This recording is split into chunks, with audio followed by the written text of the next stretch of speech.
आप अधूरी यात्रा छोड़ करके कैलाश मानसरोवर की और लौट आए हैं ब्रज में।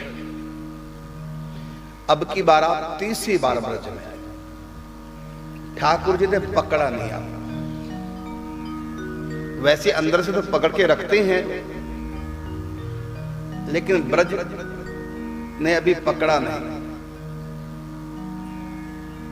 बार बार भेज देते हैं। आध्यात्म जगत में हर बात का कोई ना कोई राज होता है, उस समय पर वो भेद खुलता है। और कई बार तो लगता है कि निरर्थक क्रिया हुई, कई बार लगता है कि ये क्या। भक्त मन में विचार करते हैं कि प्रभु जो भी करते हैं भला करते हैं, ये श्रद्धा उनकी है, इस बल पर भले वो अपने प्रश्न का उत्तर अपने आप प्राप्त कर ले। बाकी जन साधारण के लिए कई बार लगता है कि ये गलत हुआ है, इसमें कौन सा भला है, इसमें कौन सा मंगल है। जो भक्त सत्संग के द्वारा ये विवेक प्राप्त कर लेते हैं कि प्रभु जो भी कुछ करते हैं भक्तों के मंगल के लिए करते हैं, वो मंगल के भवन है, अमंगल का हरण करने वाले हैं। प्रभु कभी बुरा किसी के साथ कर सकते नहीं और अपने भक्तों के साथ तो कभी बुरा होने देते नहीं। फिर भी कई बार ऐसा लगता है कि किसी भी एंगल से हम सोचते हैं तो ये लगता है तो गलत हुआ, इसमें लाभ क्या है। लेकिन कुछ वर्षों के बाद बीतने के बाद जब साधना आगे बढ़ती है तब पता चलता है यदि वो एक्सीडेंट ना होता, यदि वो बुरा कांड ना होता तो आज ये सुंदर कांड ना होता। इसलिए भगवान के भक्तों को अच्छी प्रकार से बात सोच लेनी चाहिए कि भगवान के यहाँ बुरा जैसा दिखता है लेकिन बुरा होता नहीं। और वो दरअसल जो बुरा दिखता है वो आने वाले समय में पता चलेगा कि वो कितना बड़ा अच्छा हुआ। आज तक जो बुरा दिखाई देता था, बुरा लगता था, किसी भी एंगल से सोच के लगता गलत हुआ, लेकिन बहुत वर्षों के बाद जब साधक आगे बढ़ता तो उसको पता चलता है कि आज मैं जो आनंद ले रहा हूं भक्ति का, भगवान का, इसके पीछे वो दुर्घटना थी। यदि वो दुर्घटना ना होती तो आज ये ना होता। तो कई बार लगता है कि संतों के जीवन में कुछ लीलाएं, कुछ बातें ऐसी होती हैं जो निरर्थक। जैसे आए वृंदावन, पशुपतिनाथ काठमांडू नेपाल से, रात को स्टेशन पे रुक गए, अगले दिन वापस। कहां जाना है? कैलाश। जब कैलाश जाना तो हुआ थे, फिर बीच में से क्यों आ गए? है ना, लगता है ना कि बेकार की बात, निरर्थक। लेकिन बाद में इसका रहस्य उद्घाटन होगा। ये आधी अधूरी सी बातें लगती हैं, ये क्या मतलब, पागलपन लगता है, बचकानी हरकतें लगती हैं। लेकिन ये बचकानी हरकतें नहीं, बड़ी सयानी हरकतें हैं। संत कभी भी जो भगवान के लिए घर बार छोड़ करके उनके आश्रय में आ जाते हैं, पूर्ण रूपेण शरणागत होते हैं, तो उनके मन में जो भी भाव उठते हैं, जो भी विचार उठते हैं, उनके पीछे प्रभु का हाथ होता है। कई बार तो स्वयं संत भी इस बात को नहीं जानते कि ऐसा मेरे मन में क्यों आया। इसका रहस्य उद्घाटन खोलेंगे आगे जाकर। अभी आप आनंद लें। वापिस आ गए वृंदावन। यहां किसी से कोई परिचय तो था नहीं, क्योंकि पहली बार आए तो एक दिन के लिए रुके और अगली बार आए तो एक रात स्टेशन पे रुके, वृंदावन गए नहीं, स्टेशन से वापस। अब की बार तीसरी बार आए। यहां कोई आपका परिचय नहीं था। कहीं भी भंडारा होता ले लेते, मांग के खा लेते, भिक्षा कर लेते किसी द्वार पे खड़े होकर के, ये स्थिति आपकी थी। और संग्रह तो आप रखते नहीं थे। जैसा कि आपको बताया कि शमशेर जंग बहादुर राणा ने, उनकी धर्म पत्नी ने, रानी ने उनको सोने की मूरें पूरी अंजलि भर के दी थी। कम से कम 1 किलो तो होंगे। अब 1 किलो सोना देखिए कितने का होगा, सब बांट के आ गया। टिकट तक की व्यवस्था आपके पास नहीं, किसी भी प्रकार की व्यवस्था आपके पास नहीं। जो व्यवस्थाएं पैसे से सुलभ होती हैं वो कोई भी व्यवस्था आपके पास नहीं। और लेकिन फिर भी पैसा आ गया, उस पैसे से व्यवस्था कर सकते। सोचिए आज के जमाने में 1 किलो सोना कितने को, उनके पास धन होता तो जब तक वो खर्च नहीं लेते तब तक उनको शांति नहीं मिलती थी। पैसे के भरोसे नहीं जिंदगी जीनी है, लक्ष्मी के भरोसे नहीं, लक्ष्मी पति के भरोसे। बिना टिकट की यात्रा और आगे वृंदावन, यहां किसी से परिचय नहीं था।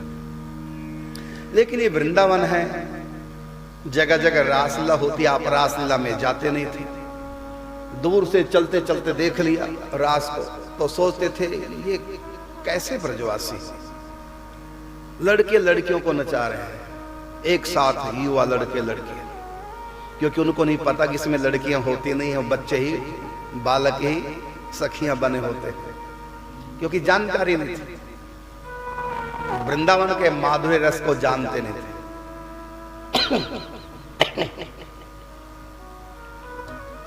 क्योंकि आप ऐश्वर्य भाव के उपासक थे।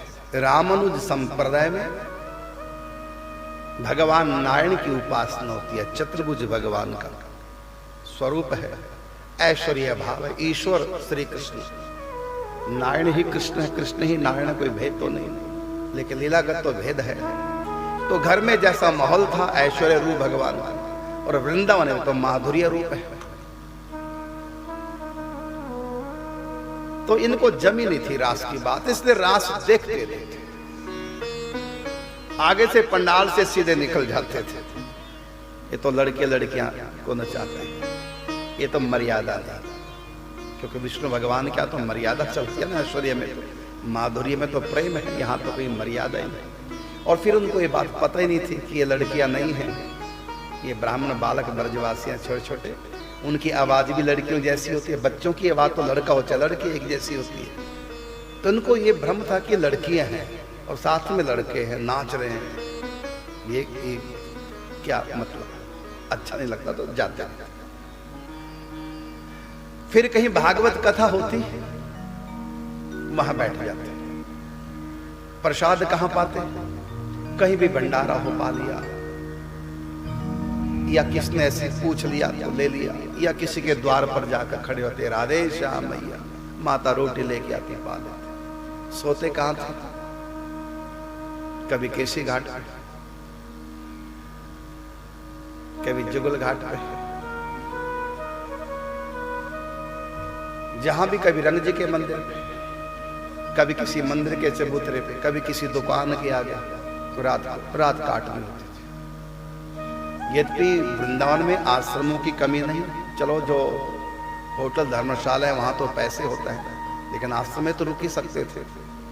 लेकिन आप समझ गए थे कि आश्रम में यात्री आते हैं जाते हैं, कोलाहल रहता है, और फिर ये किसी से भी परिचय बढ़ाना नहीं चाहते थे, क्योंकि किसी से भी मेरा परिचय हो, एक जगह रुकूंगा तो वहां परिचय हो जाता है एक दूसरे से, फिर बातचीत होती है, और इससे मेरे भजन में विघ्न पड़ता है। बस आप हर समय ओम कृष्ण ओम कृष्ण ओम कृष्ण, और भगवान के चतुर्भुज रूप का ध्यान, बालाजी का ध्यान, त्रिपति बालाजी, क्योंकि आपके यहाँ परंपरा में ही विष्णु भगवान की आराधना, भगवान का ध्यान और ओम कृष्ण जाप चल रहा था। कहीं भी प्रसाद ग्रहण कर लेते थे, कहीं भी सो जाते थे, आपका कोई ठिकाना नहीं। आप आश्रम में कहीं भी जाते नहीं थे, क्योंकि आश्रम में तो यात्री आ रहे हैं जा रहे हैं, कोलाहल है, इनको ये सब नहीं भाता था। और फिर चले भी जाए कहीं एक जगह टिक जाए तो फिर परिचय होता है, परिचय में वार्तालाप होती है, और बातें ना करो किसी को बुरा लग जाता है, और एक से बात करो दूसरे से ना करो तो दूसरे को बुरा लगता है, देखो ये तो यहाँ तो बात करता, हमसे बात ही नहीं करते, फिर राग द्वेष का वातावरण बन जाता है। फिर आपका स्वभाव था ना किसी का बन के रहना, और ना किसी को अपना बना के रहना, और ना ही किसी के आश्रय में रहना है, और न ही किसी पर भरोसा करना, भगवान के भरोसे पर है। आज यहाँ का विरक्त भाव से, अभी तक आपकी दीक्षा हुई नहीं थी, क्योंकि अभी पढ़ रहे थे आप, मैट्रिक पास करते निकल गए। ये था कि जब बड़े होंगे और जब शादी होगी, शादी से पहले दीक्षित करके तब शादी होगी, ऐसा वहां का कि बिना दीक्षा लिए शादी नहीं। तो अभी शादी, अभी तो बच्चा पढ़ रहा है मैट्रिक, फिर आप तो मैट्रिक पास करके आ ही गए थे, दीक्षा हुई नहीं था कि फिर हो गई दीक्षा। तो दीक्षा थी नहीं आपके पास, लेकिन भेष आपने संतों वाला पहन रखा था, क्योंकि जब यात्रा में जाना है तो नीचे अचला और एक ऊपर कर लिया, और सर्दी है तो कंबल ओढ़ लेते थे। कोई पैंट शर्ट में तो आप घूम नहीं रहे थे, तो सब छोड़ आए। तो इस प्रकार आप यहां विचरण करते। भागवत कथा कई जगह आपने सुनी, कहीं पहले दिन की, कहीं चौथे दिन की, तो कभी 7वें दिन की। विधि से आपने कथा कहीं सुनी नहीं, क्योंकि आप एक जगह टिकते नहीं थे, कभी यहां कभी वहां घूमते रहते थे। तो आपके मन में एक हुआ कि भागवत का महत्व मैंने श्रवण किया, इतनी महिमा भागवत कथा की है। अब तक इन्होंने भक्तों के चरित्र पढ़े थे, विशेष करके श्री रामकृष्ण परमहंस जी, स्वामी विवेकानंद जी, स्वामी रामतीर्थ और भी कई संतों के। तो भागवत अभी आपने पढ़ी नहीं थी, अभी तो आपके स्कूल की किताबें थी, उन्हीं से फुर्सत नहीं मिलती। फिर भी भक्तों के चरित्र यदा कदा आप लेकर पढ़ लेते थे, और उसी से आपको लगन लगी। अब ब्रज में आए, यहां तो जगह जगह कथाएं भागवत, तो मन में आया कि मैं विधि पूर्वक पूरी कथा एक बार अध्ययन कर लूं। कोई मुझको कथा सुनाने वाला मिल जाए, कोई पढ़ाने वाला मिल जाए, मैं कथा लगा लूं, भागवत लगा लूं, जो एक एक श्लोक की व्याख्या कोई मुझको समझाए, उनके भावार्थ बताए। तो कभी कभी आप पूज्य श्री उड़िया बाबा के आश्रम में चले जाते थे। तो वृंदावन के हरि मंदिर के जो महंत जी हैं, श्री रामानुज स्वामी जी, वो बड़े अच्छे प्रवक्ता थे और अच्छे साधक थे, सरल थे, संत हृदय थे, साधु हृदय थे, बड़े विनम्र थे। इनकी कथा हरि बाबा भी सुनते थे, उड़िया बाबा भी सुनते थे। और उड़िया बाबा ने कह रखा था, जब आपकी कभी भी कथा ना हो कहीं भी, तो हमारे यहां कर दिया करो, खाली नहीं रहना, कथा हमको सुनाएगा। तो उड़िया बाबा आश्रम में दावानंद कुंड के पास तो कथा होती, तो आप भी गए सुन। तो आपने प्रशंसा सुनी कि रामानुज स्वामी इसमें वृंदावन के सबसे प्रसिद्ध विद्वान, भक्त हृदय, साधु स्वभाव से, और ये भी लगा पता कि आप अपने यहाँ भागवत जी सिखाते हैं, पढ़ाते हैं, और वहां नित्य भागवत का प्रवचन भी होता है। तो आपके मन में आया कि इन्हीं से मैं भागवत कथा का अध्ययन करूं। भागवत कथा साक्षात श्री कृष्ण का स्वरूप है। उद्धव ने जब कहा, जब ठाकुर जी परम धाम में जा रहे थे कि आप तो जा रहे हैं, तो आपके भक्तों का आश्रय क्या होगा? आपके बिना इस पृथ्वी पर कलयुग छा जाएगा, ये कलयुग का समय अब आगे आएगा, तो भक्तों का आश्रय क्या होगा? आप तो धरा धाम को छोड़कर अपने नित्य धाम में जा रहे हैं। भगवान ने कहा, मेरा संपूर्ण तेज भागवत ग्रंथ के रूप में प्रकट होगा, घर घर में, जन जन में भागवत का प्रचार होगा, उससे उनके हृदय में भक्ति आएगी और भक्ति उनकी संभाल करेगी। तो भागवत कथा में साक्षात श्री कृष्ण का निवास है, श्री कृष्ण का वांग में स्वरूप है भागवत कथा। तो आपने महिमा सुनी तो मैं पढ़ूं, तो अब मन में आया कि इन संत से मैं पढ़ूं। कहां रहते हैं? तो लगा पता कि हरदेव मंदिर में रहते हैं। प्रणाम किया, बालक थे, 17 साल पूरे हो गए, 18वें साल में प्रवेश किया। उनका विरक्त देख करके, भेष उनकी रहनी देख करके परस्पर परिचय हुआ एक दूसरे से। फिर आपने अपनी बात रखी कि मैं आपके श्रीमुख से श्रीमद् भागवत जी का अध्ययन करना चाहता हूं, सुनना चाहता हूं। तो फिर कहा, तुम्हारे गुरु कौन है? तो कहा, अभी तक मैंने दीक्षा नहीं दी। कहा, फिर हम भागवत नहीं आपको अध्ययन कराएंगे। भागवत का नियम ही ये है, दीक्षित होने के बाद ही भागवत का अध्ययन करना है। और जहां भी भागवत कथा होती है वहां भी दीक्षा दी जाती है, तब भागवत कथा सुन, चाहे हरि नाम की दीक्षा हो जाए। चाहे द्वादश अक्षर मंत्र ओम नमो भगवते वासुदेवाय की दीक्षा। फिर वहाँ ब्राह्मणों को बैठाया जाता है, वहाँ पर ओम नमो भगवते वासुदेवाय द्वादश अक्षर मंत्र का जाप किया जाता है, दीक्षित किया जाता है। वो दीक्षा भले टेम्परेरी हो, 7 दिन के लिए दीक्षा होती है। 7 दिन तक वो मंत्र करो और कथा सुनो, उसके बाद फिर भले छोड़ दो। केवल 7 दिन के निमित्त दीक्षा बोलते हैं उसको, कि बिना दीक्षा के तो हम भागवत जी नहीं पढ़ाते हैं। तो आपने फिर प्रार्थना की, तैयार हो गए भागवत के लिए दीक्षा, और श्रद्धा तो आपकी थी, पहले से हो गई थी, संतों से भक्तों से सुन करके। तो कहा ठीक है, मैं भागवत जी के लिए दीक्षा ले। तब आपने श्री रामानुजाचार्य जी से, रामानुज स्वामी जी से दीक्षा ली और फिर अध्ययन प्रारंभ कर दिया। जिस समय आप अपने सदगुरुदेव भगवान के यहाँ अध्ययन कर रहे थे, उस समय एक और विद्यार्थी संत थे, विरक्त, जिनका नाम था श्री कमल नयन। पूज्य श्री बालकृष्ण दास जी की आयु के थे, समव्यवस्थक थे। मित्रता हो गई परस्पर, क्योंकि ये भी परम विरक्त, वो भी परम विरक्त। ये भी भागवत सीख रहे थे, मतलब अध्ययन कर रहे थे, सुन रहे थे, वो भी भागवत सुन रहे थे। दोनों में थोड़ा परिचय हुआ। यद्यपि आप इस पक्ष में नहीं थे कि मैं किसी से परिचय करूं, परस्पर बातचीत हो, लेकिन इसलिए उनसे परिचय किया, वो घंटों आंख बंद करके बैठे रहते थे। तो पूज्य श्री बालकृष्ण दास जी के मन में आया कि इनसे परिचय होना चाहिए। ये क्या करते हैं ध्यान में, और घंटों बैठे रहते हैं बिल्कुल अचल भाव से, और विरक्त भी देखा है, बड़े विरक्त हैं, पैसा छूते नहीं, किसी की तरफ आंख उठा के नहीं देखते, विरक्त भेष, और हर समय भजन चिंतन में रहते हैं। और यहां भी जब प्रसंग चलते हैं, कोई कारुणिक प्रसंग भागवत में चला, देखते हैं कि उनकी आंखों में आंसू आ जाते हैं। तो लगा कि ये इनकी हमारी पट्टे की बढ़िया चर्चा हुआ करेगी। केवल भगवान को बीच में करके तब उनसे दोस्ती की, तब मित्रता। और मित्रता को एकदम नहीं, धीरे धीरे धीरे धीरे सत्संग करते। फिर वो बताते कि मैं आजकल चिंतन करता हूं क्या, तो अष्टयाम लीला का। यद्यपि गुरु भाई थे, और रामानुज संप्रदाय में चतुर्भुज रूप भगवान नारायण की उपासना होती है, और नारायण मंत्र की दीक्षा मिलती है, और नारायण नाम का जप किया जाता है।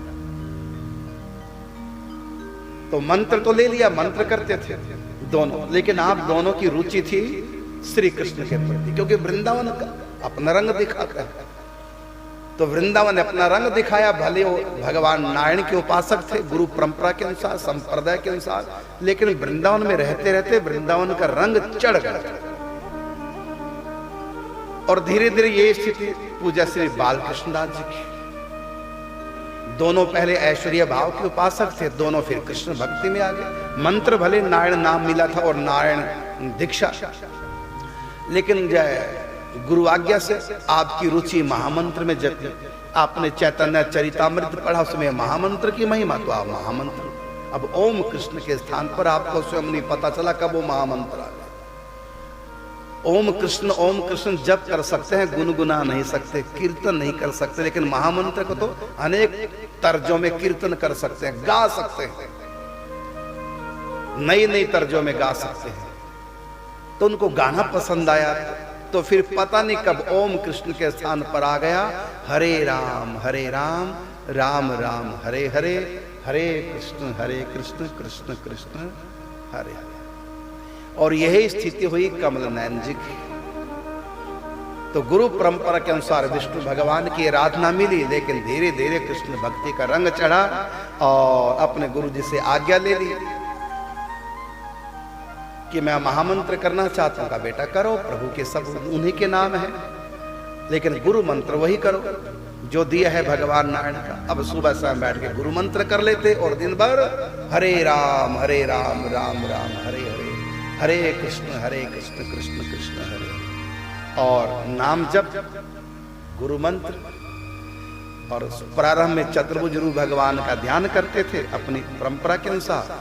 फिर कमल नयन जी का ऐसा सत्संग मिला, आप भी कृष्ण की तरफ आकर्षित हो गए। और बताया कि मैं किस प्रकार से भगवान विष्णु की आराधना करते करते कैसे श्री कृष्ण की तरफ आकर्षित हुआ। और आजकल मैं जो घंटों घंटों बैठ के चिंतन करता हूं, दरअसल मैं अष्टयाम लीला का चिंतन करता हूं। किस प्रकार से आठों याम सखियां प्रिया प्रियतम की सेवा करते हो, पूरा विस्तार से बताया।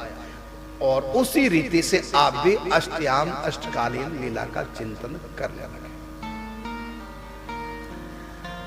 और नाम जब तक हरे राम प्रारंभ हो ही चुका था। जब अष्टयाम लीला की बात सुनी तो धीरे धीरे आपका आकर्षण बढ़ा गोपी भाव की तरफ। जैसा करो चिंतन वैसा बने जीवन, जैसा करो संग वैसा चढ़ेगा रंग। एक तो वृंदावन का संग किया है तो वैसी छूत की बीमारी है वृंदावन,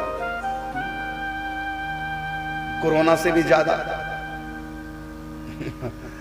तो जो भी ब्रज में आ गया तो कृष्ण भक्ति का रंग अपने आप ही चढ़ जाता है। फिर जगह जगह भागवत कथा।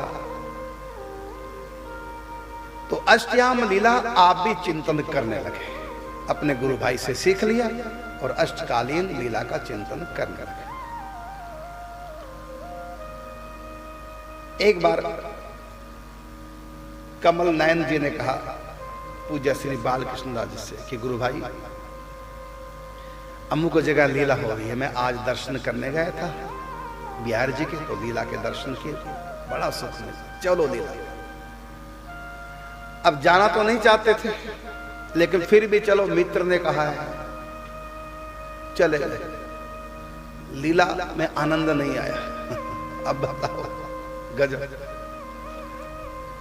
कारण क्यों लीला में आनंद नहीं आया? क्योंकि दोष बुद्धि थी। क्या ये अच्छी बात है? लड़के लड़कियां नचा रहे, एक मंच पे हाथ में हाथ पकड़ के गलबैया दिए, लड़का लड़की नाच रहे हैं। उनको तो ना कि बालकों को बनाते हैं, लेकिन जो राधा रानी बनती है उनको नहीं पता ये भी लड़का होता है, बच्चा लगा कि लड़की है, और कैसे गलबैया दिए प्यार करते हैं ये सब बच्चे, तो उनको थोड़ा बुरा सा लगा। तो जब भाव नहीं होता ना तो रस नहीं मिलता, चाहे मन कितना भी पवित्र क्यों ना हो, जब भाव नहीं है। अब मन तो पवित्र उस बच्चे का भी है जो अभी पैदा हुआ है, क्या उसको भगवान मिल जाते हैं? क्योंकि भले ही उस बच्चे का जो नवजात शिशु है, बालक है, दूध पीता, भले ही उसका मन पवित्र है इस समय, कोई उसमें काम क्रोध लोभ ईर्ष्या द्वेष अपना पराया कुछ नहीं है, भले उसका मन पवित्र है, लेकिन उसको भगवान क्यों नहीं मिलते? अनुभव क्यों नहीं होता उस पवित्र मन वाले को भगवान का? उसके सामने संत आ जाए, उसको मंदिर में ले जाओ, उसको रास दिखाओ, उसके ऊपर कोई असर नहीं होता। कारण क्या? जब उसका पवित्र मन है तो दिव्य दर्शन हो जाने चाहिए।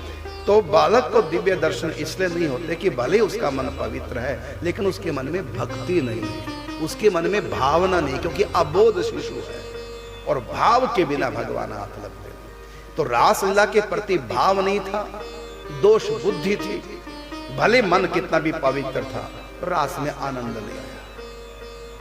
जैसे तैसे 2-3 घंटे बैठे रहे मित्रकांड से, जब चले प्रश्न कर दिया पूज्य श्री बालकृष्ण दास जी ने कमल नयन को। जब पूछा कि कैसी लगी लीला, कहते मेरी रुचि नहीं। क्यों? कहते अच्छी बात है, ऐसे लड़के लड़कियां परस्पर गलबैया दिए नाच रहे हैं तो समाज के ऊपर इसका बुरा असर नहीं होगा। और ऐसे मिलकर के लड़का लड़की नाच रहे हैं, उन्हीं के मन में विकार आ जाए लड़के लड़की के मन में, ये अच्छी बात है? ये कोई मर्यादा है? मुझको ये वृंदावन की बात पसंद है, इसलिए मेरा मन ही नहीं था, इसलिए मैंने ढंग से ना देखा ना सुना, बस अपना हरे राम जाप करता रहा, मन से चिंतन करता रहा भगवान का, ये मेरे को पसंद है। अब कभी मेरे को लेके नहीं ऐसा, और तू भी क्यों जाता है? उस समय तो कमल नयन जी हंस दिए, फिर बोले अब सुन ले तुम्हारी, मैंने सुन लिया, मेरी सुन लो। पहली बात तो यह है कि लड़कियां नहीं होती है, जो राधा रानी बनी हो लड़कियां नहीं है, जो सखियां बनी हो लड़कियां नहीं है। यहाँ ब्रजवासी ब्राह्मणों के छोटे छोटे बालक हैं, उनको पूरा सिखा रखा होता है, तो बालक होने से आवाज लड़की जैसी होती है, तो आपको भ्रम हो गया ये लड़कियां नहीं, सब लड़के ही लड़के, बालक है छोटे छोटे। और यहाँ जब तक अनमैरिड है तभी तक सखा सखी बनते हैं, किसी की शादी हो जाए तो सर पे मुकुट नहीं आता, और इस मुकुट का प्रभाव ऐसे नहीं कि कोई भी बाजार से खरीदा मुकुट पहन लिया, किसी भी बच्चे को राधा कृष्ण सखियां बना दिया, ऐसा नहीं होता। ये बड़ी प्राचीन परंपरा ब्रज की। तब वो कथा सुनाई निम्बार्क संप्रदाय में। हरिप्रिया सखी के अवतार श्री हरिव्यास देवाचार्य जी महाराज जो निम्बार्क पीठाधीश्वर हुए, 36वीं पीढ़ी में निम्बार्क भगवान। तो श्री हरिव्यास जी महाराज के 12 शिष्य हुए, जिनसे 12 द्वारे बने। उन 12 शिष्यों में परशुराम देवाचार्य जी जो हमारा द्वारा है, उन्हीं में एक थे श्री घमंडी देवाचार्य जी। और ब्रज की नाभि स्वरूप करहला ग्राम में रहते थे और अश्याम लीला का चिंतन करते थे। उनके मन में हुआ कि जो रस मैं लेता हूं आंख बंद करके, हमारी सेवा में जो आते हैं लोग, भक्त कीर्तन करते हैं, इनको भी ये रस मिलना चाहिए। फिर उनको कहते कि अष्टयाम चिंतन किया कर। फिर वो आने वाले लोग कहते महाराज ये तो आप जैसे बाबाओं का काम है, हम घर गृहस्थी संभालें कि तुम्हारे ठाकुर जी को संभालें।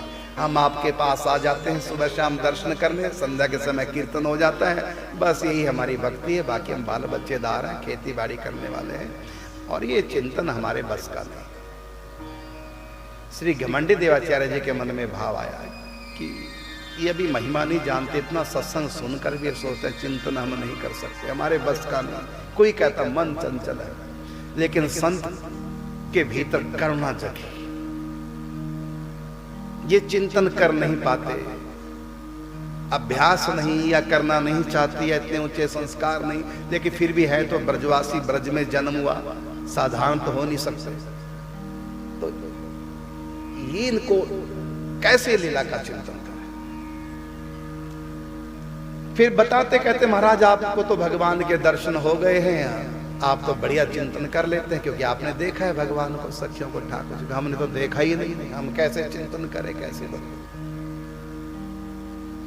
ये बात उन्होंने मन में धारण कर ली कि ब्रजवासी भी भजन करें, भाग्य से ब्रज में जन्म हुआ है।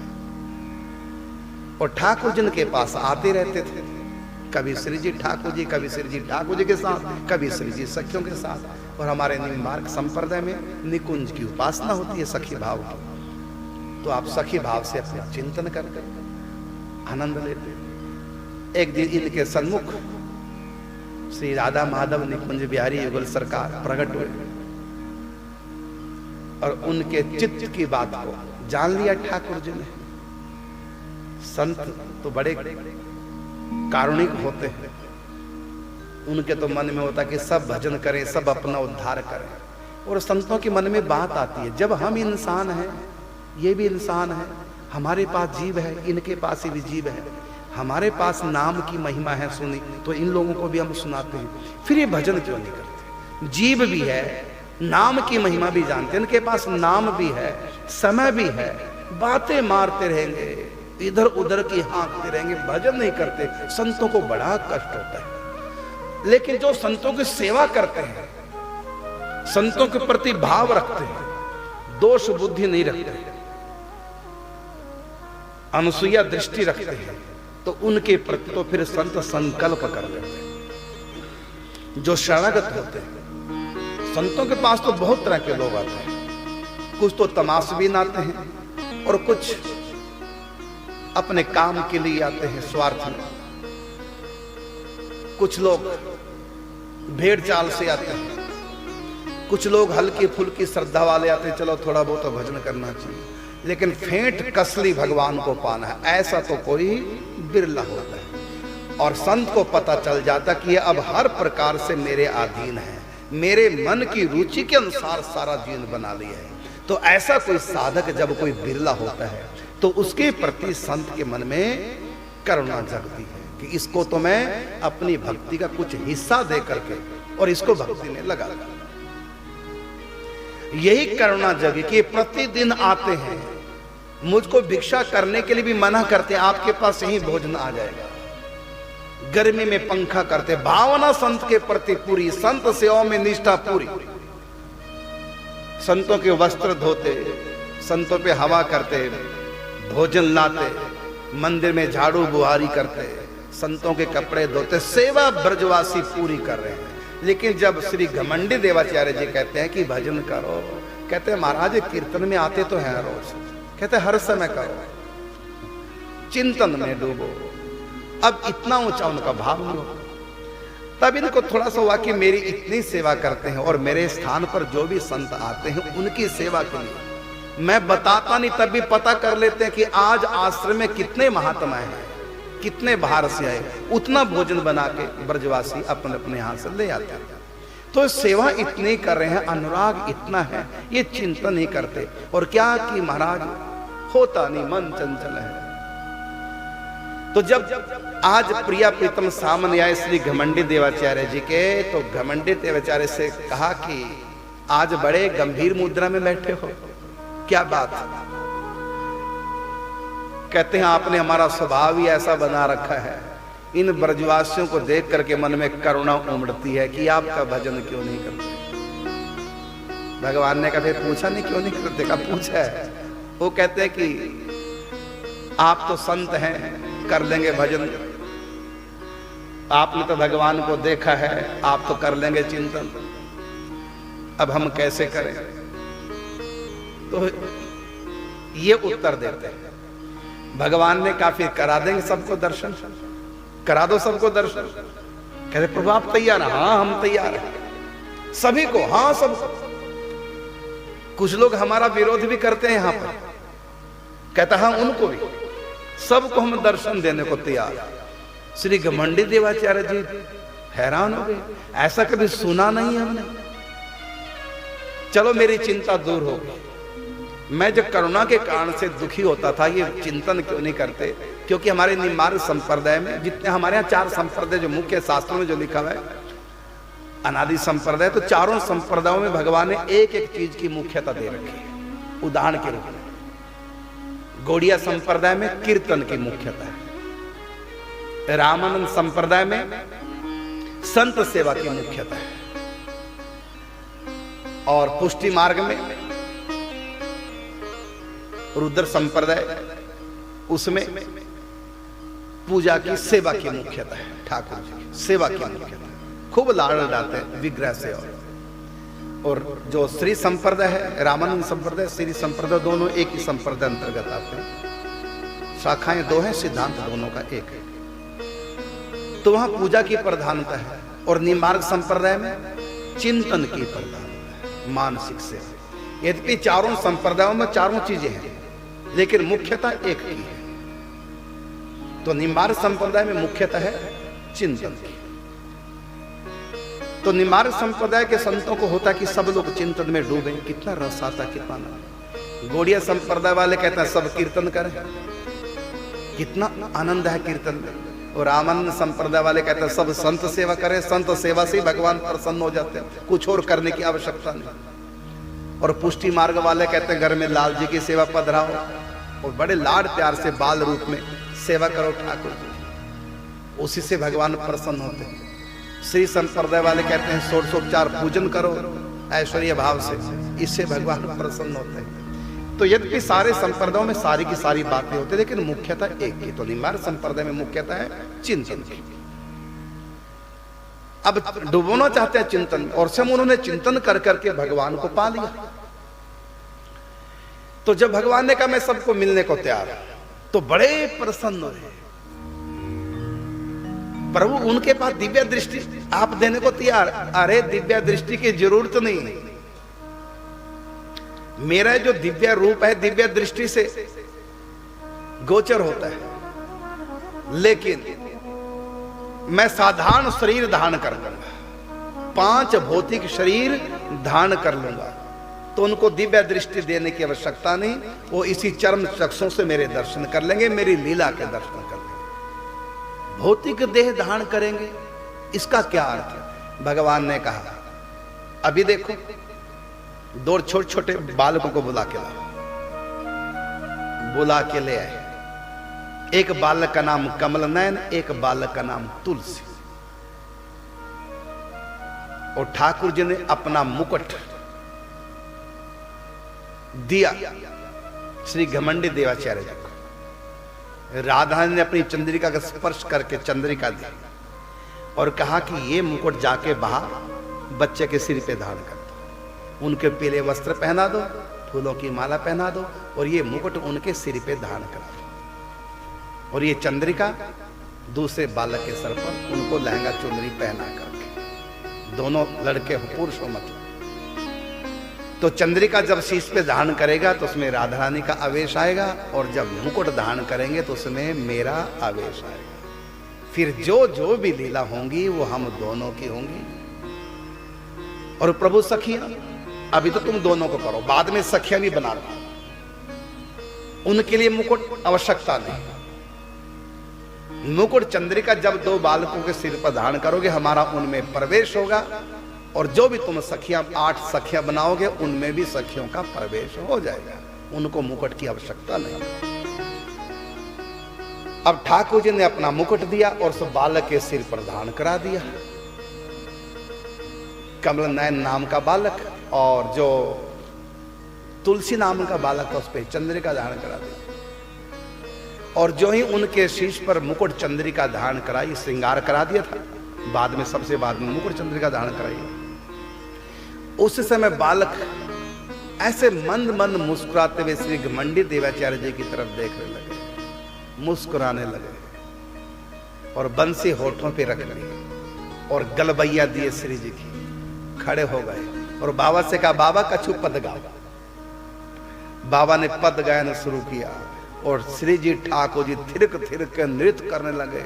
वो तो समझ गए थे, पहले से ठाकुर जी ने कह दिया कि हम, और इधर ठाकुर जी दे करके अंतर्ध्यान हो चुके थे।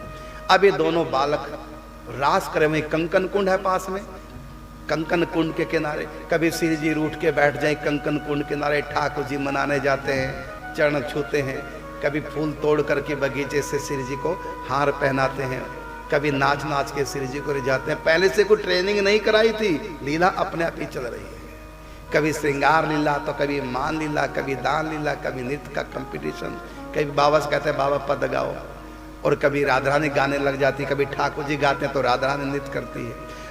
अब पूरे गांव वालों को बुला लिया, जिनके बच्चे राधा कृष्ण बने थे वो भी पहचान नहीं पा रहे हैं और अपने बच्चों के दोनों को देख करके उनका आर्ट कला, उनका बोलन, उनकी कटाक्ष, उनका हिलन डोलन, मटकन ब्रो मटकन, ये सब देखकर हाँ हमारे बच्चों में इतनी कला छिपी थी, ये बाबा कब सिखा दिया?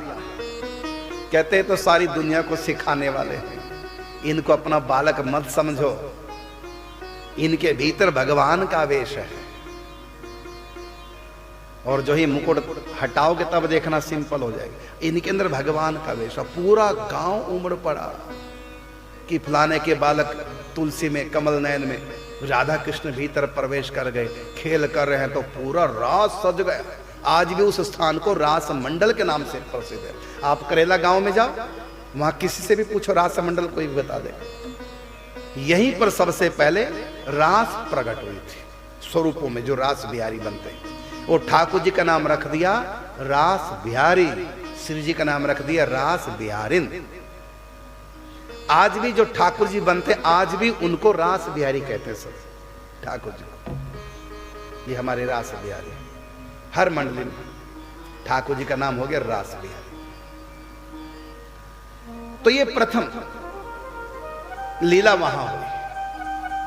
उसके बाद तो फिर रास मंडलियां बनने लगी, एक नहीं अनेक रास मंडलियां। सबसे पहली रास मंडली बनी करेला ग्राम में। ब्राह्मण बालकों को भगवान ने नियम बताए थे कि हर व्यक्ति के सिर पे मुकुट नहीं रखना, ब्रजवासी हो, ब्राह्मण बालक हो और शादीशुदा ना हो, शादी बालक हो। जब शादी हो जाए फिर ये मुकुट धारण नहीं करना। एक बार तो जब पहली बार जब लीला हुई, दोनों बालक अंतर्धान हो गए थे। लीला के तुरंत बाद कमल नयन और तुलसी दोनों बालक अंतर्धान हो गए, हाहाकार मच गया। घमंड देवाचार्य जी ने भगवान को याद किया, प्रभु ये क्या खेल हुआ? तब भगवान ने कहा वो मेरा मुकुट था, अब मैं तुमको मुकुट न देकर प्रति मुकुट देता हूं, उसे स्पर्श करा कर। फिर किसी राजा ने उसी मुकुट की प्रति बनाई सोने की। आज भी वो मुकुट है सोने का। मथुरा में उसमें रहता है बैंक में, और साल में एक दिन निकाला जाता है वो मुकुट। तब बालक के सिर पर उस मुकुट को धारण कराते हैं। और जो भगवान ने अपने दिव्य मुकुट से स्पर्श कराया था, वो मुकुट आज भी किसी के घर में करहला में रखा हुआ है, जीर्ण शीर्ण सी अवस्था में, क्योंकि ये घटना बहुत पुरानी, लगभग 600-700 साल पुरानी। फिर राजा ने देखा कि मुकुट जो है जीर्ण शीर्ण हो गया, फिर सोने का मुकुट बनवाया राजा, जो कि मथुरा बैंक में रहता है साल भर, और एक दिन के लिए उसको निकालते हैं। फिर लोग दर्शन करने जाते हैं, और साथ में पुलिस आती है। 5 किलो का मुकुट है सोने का, साथ में पुलिस आती है कि चोरी ना हो जाए, कोई आक्रमण कर ले। हम भी कई बार दर्शन करने गए थे। जब बच्चे के सिर पे आज धारण कराते हैं ना, बच्चे की गर्दन टेढ़ी हो जाती है ऐसे, इतना भारी है। और जब रास के लिए खड़ा होता है, फिर बिल्कुल, फिर तो आवेश आ जाता है, फिर लीला होता है। तो ये कमल नयन बता रहे हैं पूज्य बाल कृष्णदास जी महाराज को, जिनको आप लड़के लड़कियां मान करके और अभाव कर रहे हैं, दोष दर्शन कर रहे हैं। ये रास बिहारी ठाकुर हैं, और यहां लड़कियां नहीं होती। तो ये 600-700 साल पुरानी परंपरा स्वयं श्री घमंडी देवाचार्य जी ने चलाई। स्वयं भगवान ने उनको मुकुट चंद्रिका प्रदान किए हैं, और तब से आज तक ये परंपरा चली आ रही है। और आज भी ब्रज में कोई भी नई रास मंडली जब बनाते हैं, तो सबसे पहली रास इसी रास मंडल पर करहला गांव में, जहां पर 108 कुटिया है, वहां से कोई 4 किलोमीटर पड़ता है ये गांव। 108 कुटिया बरसाने से 4 किलोमीटर दूरी पर ये गांव है करहला। वहां रास मंडल के नाम से जगह प्रसिद्ध है। आज भी वहां गोल रास मंडल बना रखा है, और प्रतिवर्ष उसी रास मंडल में आज भी लीला होती है। तो एक होती है राधाष्टमी के बाद जो पूर्णिमा होती है, उस दिन वहां रास होती है महारास, और एक होती है महारास के दिन, शरद पूर्णिमा की रास के दिन, जब मुकुट आता है सोने का मथुरा से। और कहा कि आज भी इन स्वरूपों में कभी कभी भगवान के आवेश आते हैं। हर समय तो नहीं आ सकते, क्योंकि हर समय आएंगे तो उनका शरीर झेल नहीं पाएगा। जैसे वो अंतर्ध्यान हो गए तो स्थिति बन सकती है, इसलिए हर समय नहीं आवेश आते। कभी कभी उन लीला पात्रों में आवेश आ जाते हैं, और कितने संतों को अनुभूतियां होती है। तो महिमा सुनाई कमल नायन ने पूज्य श्री बाल कृष्णदास जी को। तब पूज्य श्री बाल कृष्णदास जी की श्रद्धा बनी। जाने बिना न होई प्रतीति, और बिन प्रतीति होए नहीं प्रीति, और प्रीति बिना नहीं भक्ति दृढ़ाई, जिमी खगेश जल की चिकनाई। जाने बिना न होई प्रतीति, जब तक जानेंगे नहीं तब तक विश्वास नहीं होगा, और जब तक विश्वास नहीं होगा तब तक भक्ति नहीं आएगी। बिन विश्वास भक्ति नहीं, और तेहबिन द्रवहीन राम। अब आपका लीलाओं के प्रति इतना आकर्षण होगा, क्योंकि भाव बन गया। अब वही ठाकुर जितने सुंदर लगने लगे, श्री जी इतनी सुंदर लगने लगे। अब तो वृंदावन में जहां जहां भी कथा होती है, लीला होती है, वहीं दोनों मित्र चले जाते हैं। यहां तक कि आपकी जो अष्टयाम लीला आपने सीखी चिंतन में, क्योंकि अभी आपका अभ्यास इतना ज्यादा नहीं था, तो रासला देखते हैं। तो कमलनयन से कहा, ये भी तो चिंतन ही हो रहा ना, देखो आंख खोल के। हाँ, ये भी चिंतन है। तो चलो फिर चिंतन करने रास में। एक जगह रास 2 घंटे लीला देखी, फिर पता लगाते और कहां हो रही रास, फिर वहां चले जाते। एक एक दिन में 3-3 जगह पैदल जाते थे रास लीला देखने। अब उनको साक्षात राधा कृष्ण है, सखी हैं, लीला कर रहे हैं, ये मानते थे। एक बार तो माखन चोरी लीला हो रही थी। बाल कृष्णदास जी के मन में आया, ग्वाल बालों को खिला रहे, हमको खिलाओ तो जाने, और पीछे बैठे थे। ऐसा भाव आ गया, और एकदम नहीं आए, ये नहीं कि उन्होंने सोचा, शुरुआत नहीं ना, सालों लग गए साधना करते करते, नाम जप चिंतन कीर्तन और रासला के दर्शन, वैराग्य त्याग सब उनके अंदर था ही। तो एक दिन मन में आया कि मैं इतना रास देखता हूं, कमल नयन जी कहते हैं साक्षात भगवान, अभी तक तो कोई आवेश हमने देखा नहीं ऐसा, क्यों नहीं ऐसा खेल करे। चलो हम में कमी है, भजन में कमी है, चिंतन में कमी, हमारे विश्वास में कमी, संत तो अपनी कमी देखते हैं, पीछे बैठे। फिर सोचा नकल मार के भी तो पास हो ही जाते हैं, ग्रेस भी तो मिल जाती है, कई बार फेल भी हो जाए 6 नंबर की ग्रेस मिलते हैं, प्रभु हमको ग्रेस दे दो, हम फेल हैं तभी तो आवेश नहीं, ऐसा अनुभव नहीं हो रहा है, हम भले फेल है लेकिन अपनी तरफ से कृपांक दे दो, आप कृपा करो। और हम तो कमल नयन जी की बात तब पूर्ण विश्वास करेंगे, नहीं तो शंका संदेह रहेगा, पूर्ण विश्वास तभी होगा जब आप में आवेश हम अपनी आंखों से देखें। अब इतने महीनों से लीला देख रहे, हमने तो कहीं कोई आवेश नहीं देखा, ऐसे लगता है। और कृपा करो, और मैं तब मानू आपने कृपा कर दी। आप जो अपने ग्वाल बालों को खिला रहे तो आपके हैं, हम जैसे निखट्टों को भी खिलाओ ना, सब कुछ छोड़ के आपके धाम में आ गए, हमको भी कुछ कृपा करो। तो पीछे बैठे सोच रहे थे, उसी समय ठाकुर जी हाथे माखन लेकर के दर्शकों के भीड़ को चीरते हुए बाबा का हाथ पकड़ के ऐसे किया, ले माखन खा, और कह के चल दिए, कूद गए, मंच पे चले गए, हाथ में मक्खन लगा रह गया। और पूज्य बालकृष्ण जी रोए रोए, भाव दशा ऐसी हो गई। अब आपको लगता कि बड़ी जल्दी कृपा होगी, नहीं, जल्दी नहीं हुई, बहुत भटके हैं, बड़ी तीर्थ यात्रा की, सब कुछ त्यागा, माता पिता भाई बहन, पढ़ाई लिखाई, इज्जत कुल मान सम्मान, और यहाँ भी कहीं आश्रम में नहीं रुकते थे, कहीं भी भिक्षा करके खा लेते। यही हाल कमल नयन का, यही हाल इनका कि हाँ, जब भागवत जी पढ़ते थे वहां चले जाते, उसके बाद इधर उधर कहीं तो रासला में चले जाते, कहीं कथा हो रही है वहां चले जाते, और नहीं तो कहीं भी गंगा के जमुना किनारे बैठ के घाट पे अपना हरे राम राम राम हरे हरे, हरे कृष्ण कृष्ण कृष्ण, बस जा चिंतन लीला दर्शन हर समय। तो आपका झुकाव फिर अष्टयाम की तरफ अधिक हो गया।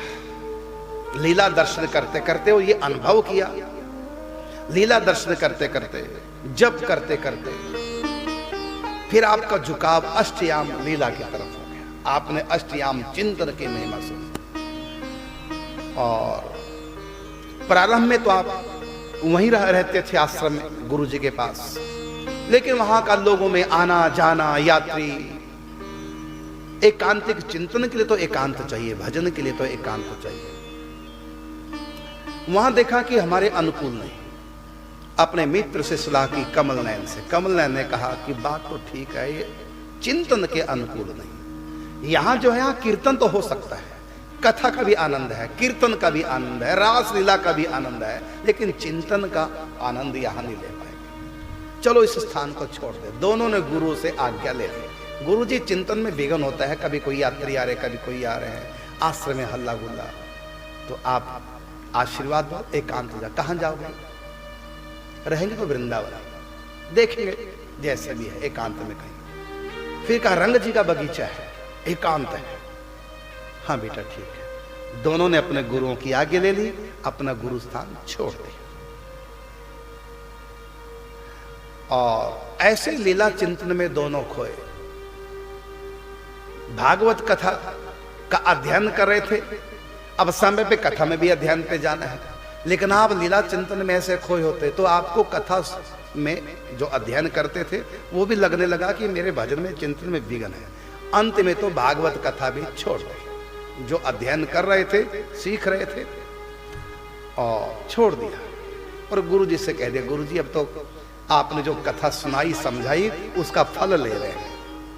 पहले आपके द्वारा सुनते थे, अब तो सुनी भी आपकी कथा को अंदर देखते हैं। गुरु जी भी बड़े प्रसन्न, बहुत अच्छा। और सचमुच में जब बच्चा कामयाब होता है, कमाने लग जाता है, या पढ़ाई में अच्छे नंबर आए, खेल में जीत गया, ऐसी बात जब बाप सुनता तो बाप को बड़ी प्रसन्नता होती है। तो उससे भी अधिक प्रसन्नता गुरु को होती है जब देखता कि शिष्य के मन से संसार निकल गया, भगवान बस गए, गुरुजी को भी लगता क्या मेरा गुरु बनना सार्थक हो गया। पिता को भी पुत्र की कामयाबी पे इतनी प्रसन्नता नहीं हो सकती जितनी प्रसन्नता गुरु को अपने शिष्य की शरणागत की कामयाबी पे होती है। तो गुरुजी विरोध नहीं किया कि कहां जा रहे हो आश्रम छोड़ के, नहीं, क्योंकि संत थे। का बेटा ठीक है। अब दोनों ही निकलते हैं और रहने लग गए रंग जी की बगीची, बुर्ज में कुटिया, दोनों की अलग अलग जीर्ण शीर्ण सी कुटिया। अब भोजन कहां करते हैं? भिक्षा। कहीं भंडारा हो रहा वहां चले जाते, कहीं अन्न क्षेत्र में रोटी बंट रही होती है, क्योंकि रहते रहते पता चल गया कहां कहां पर कितने बजे अन्न क्षेत्र शुरू होता है। तो लाइन में सब संत भी आते हैं और भिखारी भी आ जाते हैं। संतों को तो कोई मान अपमान होता नहीं, भिखारियों के साथ में भिखारियों के संत भी आ जाते हैं और अपना कमंडल आगे कर लेते हैं, उसमें सब्जी डाल देते हैं और दो दो रोटी सब संतों। ऐसे दो चार अन्न क्षेत्रों में जाते, जिनको ज्यादा भूख लगी होती है। कई अन्न क्षेत्रों में एक एक रोटी बांटते हैं, कई अन्न क्षेत्र में दो दो रोटी बांटते हैं। तो जिनको 4 रोटी खानी है तो फिर अगले अन्न क्षेत्र में 2 रोटी वहां से, कई बार एक एक रोटी मिलती थी तो 2-4 अन्न क्षेत्रों में जाके एक एक रोटी मांग लाते थे। दोनों यही करते थे। अब देखो आश्रम में हर प्रकार की सुविधा है, खाना पीना लंगर भंडारा सब कुछ लगा है, लेकिन ये सुविधा के लिए तो घर नहीं छोड़े थे। सुविधा तो अपने बाप से ज्यादा कौन देगा? सारा कुछ बच्चे के नाम है। जब माता पिता की दी हुई वो सुख सुविधा जो प्रेम से ममता से सनी वो नहीं ली, उनको छोड़ के संत बन गए। अब आश्रमों की क्या सुविधा ले? हम भी जब आए थे वृंदावन में पहली बार भेष में आए, 3-4 दिन वृंदावन रुके और चल दिए छोड़ दिए, जबकि आश्रम में रोज भंडारे। और हमको पता कि जब छोड़ के जाएंगे कहां से खाएंगे, कहां पिएंगे, कहां सोएंगे, नहीं चिंता, नहीं रहते। एक पागलपन भूत सवार होता है। छोड़ के चल दिए पैदल ही। लकड़ी खड़ावई मैंने बनवा ली थी, खड़ाव में पहनी, लेकिन थोड़ा चला, अंगूठे के पास से मांस छिल गया, उनको थैले में डाल दिया, पैदल ही चल दिया। वृंदावन से पैदल चला, वृंदावन से रालगांव लगभग इस समय कितना होगा, हो सकता है शायद 18-20 किलोमीटर के करीब, 18 किलोमीटर के करीब होगा, 18 नहीं शायद, हाँ होगा लगभग, ध्यान नहीं पूरा। तो हम वृंदावन से पैदल चले। हमने रात्रि को वहां भोजन किया था किसी ब्रजवासी के घर। भिक्षा पहली बार की थी। वो तो 1 साल के बाद फिर पिताजी ने मना किया, किसी के आगे भीख नहीं मांगोगे रोटी पेट के लिए। पिताजी ने कहा था नाक तो हमारी कटी गई अब तुम रुक नहीं रहे हो, लोग कहते हैं भिखारी बना दिया। अब जब चले गए, जा ही रहे हो, नहीं रुक रहे हो घर, 1 साल के बाद संत बनने की कि जाओ, लेकिन भिखारी नहीं बनना, पेट के लिए किसी के आगे रोटी नहीं मांगना। क्योंकि हमारे परिवार में जब जमीन का बंटवारा हुआ तो किसी ने कह दिया था कि क्या करोगे जमीन लेके, बेटे को तो भिखारी बना दिया। तो पिताजी हमारे गांव के प्रधान सरपंच, उनको थोड़ा सा ठेस पहुंची थी उनके स्वाभिमान में, तो उनको बात याद आई। साल के बाद जब मैं मिला तो मुझसे कहा, पहले तो रोका कि वापस न जाओ, हरिद्वार से मुझको ले थे, तो फिर कहा कि नाक तो हमारी कटी गई, लेकिन अब भिखारी नहीं बना। वो शब्द पिताजी के कुचोट रहे थे कि बेटे को भिखारी बना दिया, कि भीख नहीं मांगना। जैसे हमारे यहाँ भिखारी आते हैं संत वेश में, ऐसे घर में किसी की जाके भीख नहीं मांगना।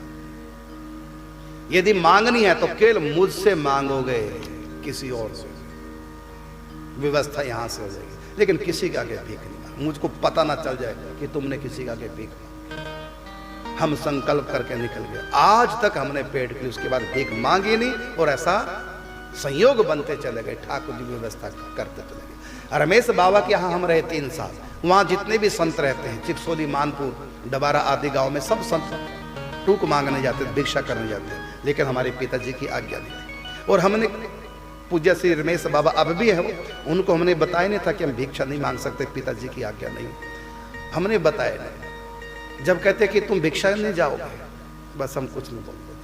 तो पूज्य श्री रमेश बाबा ने यही सोचा कि सरपंच साहब के लड़के हैं ना, थोड़ा सा भिक्षा मांगने में संकोच करते हैं, इसलिए नहीं जाते। तो कोई ना कोई संत दे जाता। जब कोई संत नहीं देता, व्यवस्था नहीं होती, तो पूज्य श्री रमेश बाबा अपने उनके पास दलिया आता था छाछ में बना हुआ, उस दलिये में से थोड़ा सा दलिया मुझको दे देते थे। फिर बाद में बोले कि नीचे रस मंदिर है, वहां जाके भोजन कराया करो, वहां भंडारा चलता है। फिर रस मंदिर में जाके संध्या के समय प्रसाद पा लेते। तो घर में सारी हर प्रकार की सुविधा होती है। जब उन सुविधाओं को छोड़ के बाबा जी बने, अगर बाबा जी बनकर भी सुविधा देख रहे फिर तो घर ही वापिस जाओ, कुछ हाथ लगने वाला। फिर हम जब वृंदावन आए पहली बार, तो यहां भी सब सुविधा थी, हर रोज भंडारे चलते थे स्वामी जी के यहाँ। लेकिन 2-4 दिन ही रहे, उसके बाद छोड़ के चल गए। 17 जुलाई को तो मैं घर चला 1985 दिन बुधवार, और 18 जुलाई 1985 दिन बृहस्पतिवार को मैं यहां पहुंचा जुलाई। 2-4 दिन रात छोड़ के चला गया। जन्माष्टमी, क्योंकि जुलाई के बाद अगस्त में जन्माष्टमी, जन्माष्टमी के दिन मैं नंदगांव था, व्रत था, तो वहां बैरी लगा था, किसने मुझको फल दिए से मैंने ले लिए कि आज मेरा व्रत। तो 2-4 दिन रात छोड़ के चला गया। कारण क्या? क्योंकि आश्रम में जब रहा, देखा यात्री आ रहे हैं, जा रहे हैं, भंडारे हो रहे हैं, हो हल्ला सब, तो मैं तो कुछ और सोच के चला था घर से, एकांत में। यहां तो एकांत में सुख सारे हैं यहां। फिर मैंने सोचा ये सुख तो घर में भी थे, क्या मैं इन सुखों के लोभ में यहीं पड़ा रहूंगा? क्या इसलिए मैं संत बना हूं घर छोड़कर? वो स्थान छोड़ दिया मैंने और ब्रज में निकल पड़ा अकेला ही। यही मेरी आयु थी 17 साल की, 16 पूरा होके 17 में, यही मेरी आयु थी और आ गए। तो ये होता है। तो गुरु स्थान पर कोई कमी नहीं थी सुविधाओं की, लेकिन अब छोड़ दिया, क्योंकि चाहिए था एकांत वातावरण। अब रंग जी के बगीचे में एकांत मिल गया, कमल नयन जी को भी, इनको भी, क्योंकि आप चिंतन करते, चिंतन के लिए तो एकांत चाहिए। अब आप दोनों चिंतन करते, एकांत होता, और जहां भी लीला होती वृंदावन में, पता चल जाए अमुक स्थान पर लीला, दोनों वहीं पहुंच जाते। बस अपनी कुटिया में अलग अलग है, नहीं तो दोनों इकट्ठी। जहां देखो बिहार जी के दर्शन करने गए इकट्ठी, राधा वल्लभ जी दर्शन करने राधा रमन इकट्ठी, निधि बन गए सेवक इकट्ठी। यहां तक कि उन दिनों हर एकादशी को मथुरा में द्वारकाधीश मंदिर में रासलीला होती थी। यहां से पैदल 10 किलोमीटर जाते, रात को लीला देख करके रात को ही चल देते, सुबह यहां पहुंच जाते 10 किलोमीटर चलकर, 9 से 12 लीला देखते। और पास में कुआं था रंग जी के मंदिर बगीचे में, उस कुएं से एक डोलची थी इनके पास, और रस्सी लटका के नीचे पानी खींच लेते कुएं से, उससे नहाते। विरक्त होकर भिक्षा की रोटी कहीं भी खा लेते। दोनों का नाम जुगल जोड़ी पड़ गया, क्योंकि अकेला किसने वृंदावन में इनको देखा नहीं, ना बाल कृष्णनाथ जी को, न कमल नयन को। जिन्होंने भी देखा दोनों इकट्ठी, तो ये दोनों जुगल जोड़ी के नाम से प्रसिद्ध हो गए। जुगल जोड़ी सब कहने लगे, और अपना चिंतन और प्रभु के नाम का जाप, हरे राम हरे राम। अब ओम कृष्ण की जगह फिर आपको पता चला कि चलते फिरते उठते बैठते ओम मंत्र है, प्रणव मंत्र है, और ये वैदिक मंत्र है। वैदिक मंत्रों को चलते फिरते उठते बैठते नहीं करना चाहिए। पवित्र आसन में बैठकर सानोपरांत पवित्र वस्त्र धारण करके, और वो भी जो अधिकृत हैं उन्हीं को ओंकार का जप करना चाहिए, सबको नहीं। और जिनका उपनयन संस्कार नहीं है उनको तो करना नहीं चाहिए। यद्यपि आपका उपनयन संस्कार था, लेकिन चलते फिरते नहीं। अब उनको ऐसा मंत्र चाहिए था जो चलते फिरते उठते बैठते अपवित्र अवस्था में भी कर सके। अब ओंकार का जप तो अपवित्र अवस्था में नहीं करना चाहिए। इस और फिर महामंत्र की महिमा सुन ली, तो फिर आप महामंत्र, और देखा यहाँ पर 2 ही मंत्र चलते हैं ब्रज में, या तो राधे कृष्ण कृष्ण कृष्ण राधे राधे, राधे श्याम श्याम श्याम, या हरे कृष्ण कृष्ण कृष्ण हरे हरे, हरे राम राम राम हरे। लेकिन न जाने क्यों आपने हरे कृष्ण मंत्र न करके हरे राम मंत्र, हरे राम से शुरू होने वाला, जबकि यहां महामंत्र हरे कृष्ण गौड़ीय संप्रदाय में, इस्कॉन में, लेकिन आप वही करते जो कली संतों उपनिषद में लिखा है। क्योंकि आपने अध्ययन भी बहुत किया था ग्रंथों का, तो आपने महामंत्र, तो फिर आपको लगा पता पहले सभी हरे राम हरे कृष्ण करते थे, बाद में महाप्रभु जी ने इसको उल्ट दिया। तो आप बड़े विद्वान था, आपने कहा कि हम तो वही करेंगे जो अनादि सतयुग से चला आ रहा है। तो भाव, और फिर भविष्य में आपको उन संतों से मिलना था जो हरे राम से प्रारंभ करते, जैसे पूज्य श्री पंडित जी महाराज, भाई श्री हनुमान प्रसाद पोद्दार जी, पूज्य बाबा, ये सब हरे राम से शुरू करते थे। श्री जयदयाल गोंदका जी सब हरे राम पहले करते थे। मैं बताना चाहूंगा कोई अंतर नहीं, जिसके गुरु ने जिसको जो दिया उसको वही करना चाहिए, दोनों ठीक है। क्योंकि हरे राम से पहले करने वाले भी एक से एक संत हुए हैं, जिनका मैंने अब तक चित्र सुनाया, ये सब पहले हरे राम से महामंत्र शुरू करने वाले। पूजा श्री पंडित जी, उड़िया बाबा, जयदयाल गोंदका, भाई श्री हनुमान प्रसाद पोद्दार, पूजा श्री राधे बाबा, ये सब हरे राम से शुरू करते हैं। और ये सब सिद्ध हुए, कथा आप सुन रहे हो कितने दिन से इन महापुरुषों, इसी महामंत्र से महाभाव की प्राप्ति कर ले। और हरे कृष्ण से जो जपते हैं, आप ग्रंथ उठा के पढ़ो भक्तमाला, कितने भक्तों ने हरे कृष्ण पहले जपा, उनको भी भगवान के दर्शन। और कुछ गलत भ्रांतियां लोग डाल देते हैं कि नहीं हरे राम से नहीं करना चाहिए, ये तो पवित्र होकर करना चाहिए, ये तो केवल ब्राह्मणों को करना चाहिए। ये सब गलत भ्रांति हैं, ऐसा नहीं है। भाई जी कहीं ब्राह्मण थे क्या? बनिया थे भाई जी थे, ऐसा नहीं।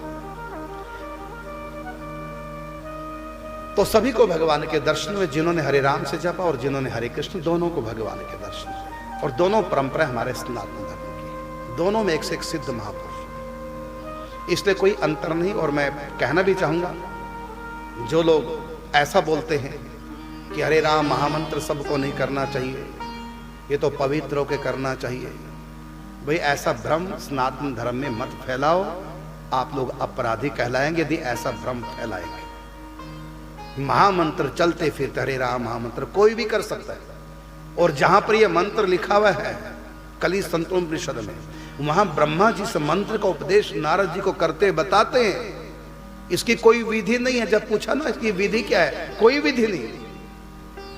शुचि अवस्था हो चाहे अशुचि अवस्था हो, हर अवस्था में इसको कर सकते हैं। लेकिन कुछ लोग भ्रांतियां फैला देते हैं, हरे राम से तो नहीं करना चाहिए, इसे ये तो पवित्र होकर करना चाहिए, वैदिक मंत्र है। अरे कहां लिखा वहां पर पवित्र होकर करना चाहिए? कैसे भी करो, चलते फिर तोड़ते बैठते। और इन महापुरुषों ने जिन्होंने भगवत प्राप्ति किया महामंत्र से, पूज्य श्री पंडित जी, बालकृष्ण दास जी महाराज, और पूज्य श्री राधे बाबा, भाई श्री हनुमान प्रसाद पोद्दार, और पूज्य श्री सेठ जयदयाल गोंदका, इन्होंने कल्याण पत्रिका में कितना महामंत्र हरे राम महामंत्र का प्रचार किया। सबको कहा चलते फिरते उठते बैठते सर्वावस्थांगतो पीवा, हर अवस्था में जब। और कितनों को भगवत दर्शन कराए इन्होंने इसी महामंत्र से, हरे राम पहले से। इसलिए मैं कहना चाहूंगा, ऐसी भ्रांतियां फैला करके नाम अपराधी मत बनो, दोनों को भगवान की प्राप्ति। इसलिए जिसकी गुरु परंपरा में, जिसके गुरु ने जिसको हरे राम से पहले कहा तो हरे राम से प्रारंभ करें, हरे कृष्ण पहले से कहा हरे कृष्ण से, दोनों से भगवत प्राप्ति शास्त्र प्रमाण। तो आप महामंत्र करते, हर समय चलते फिरते उठते बैठते, और ब्रज में भ्रमण करने लगे।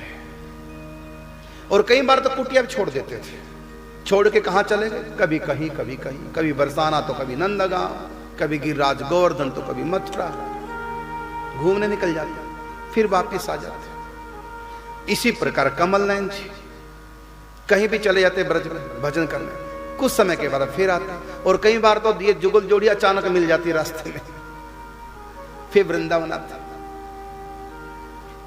पूरे ब्रज में भ्रमण करते। एक बार की बात, कमल नयन जी को सर्दी लग गई, जुकाम हो गया, बुखार भी हो गया, और कई दिन लगातार बुखार जुकाम ठीक ही नहीं, सिर दर्द।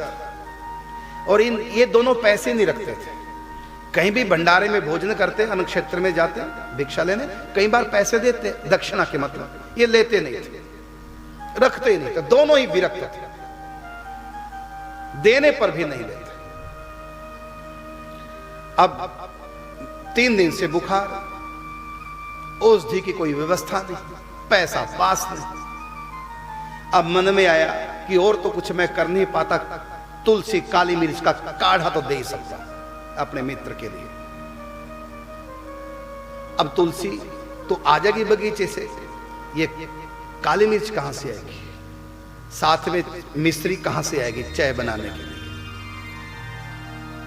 अब ऐसा विचार कर रहे थे और डोलची लेकर के, प्यास लगी थी आपको, और कुएं पे चले गए डोलची रस्सी लेकर के, और रस्सी बांध करके डोलची में लटकाई और निकाल रहे थे और सोच रहे थे कहां से मिर्च आए, कहां से मिश्री आए, तुलसी का काढ़ा बना करके कमल नयन को पिलाऊं, कुछ तो करना चाहिए। 3 दिन से बुखार उतर नहीं रहा, और जो डॉक्टर है वो बिना पैसे के कोई दवाई नहीं देगा। अब क्या किया जाए?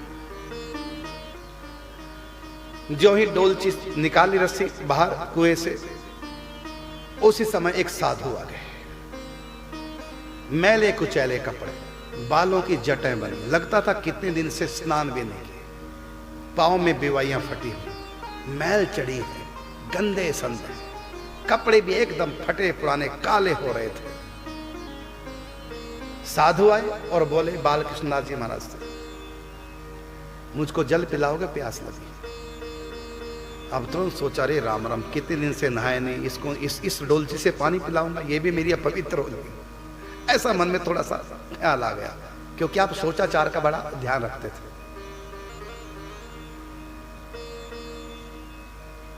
जो ही मन में थोड़ा सा घृणा सी का भाव आया, तुरंत वो संत संस्कृत में बात करने लगे। एकदम हैरान, अरे ये तो संत साधारण नहीं, ये तो गोदड़ी के लाल है, लेकिन ऐसा भेष बना रखा। ठीक है, संत छिपा के रखते हैं, लेकिन कृपा हुई जो प्रकट हो गए, संस्कृत में बात करने लगे। फिर वो मन से ख्याल निकल गया और जल पिलाया, पूरी डोलची जल की पी गई। इतना बड़ा पेट था नहीं, जितनी बड़ी डोलची थी वो पूरी पी गई। कहा बाबा और निकालूं? कहा नहीं, तृप्त। कुछ चाहिए? क्या बोले? कुछ चाहिए? तो उस समय तो चिंता थी कि काली मिर्च कहां से आई, पैसा था नहीं, मिश्री कहां से आई, काढ़ा कैसे बनाऊं।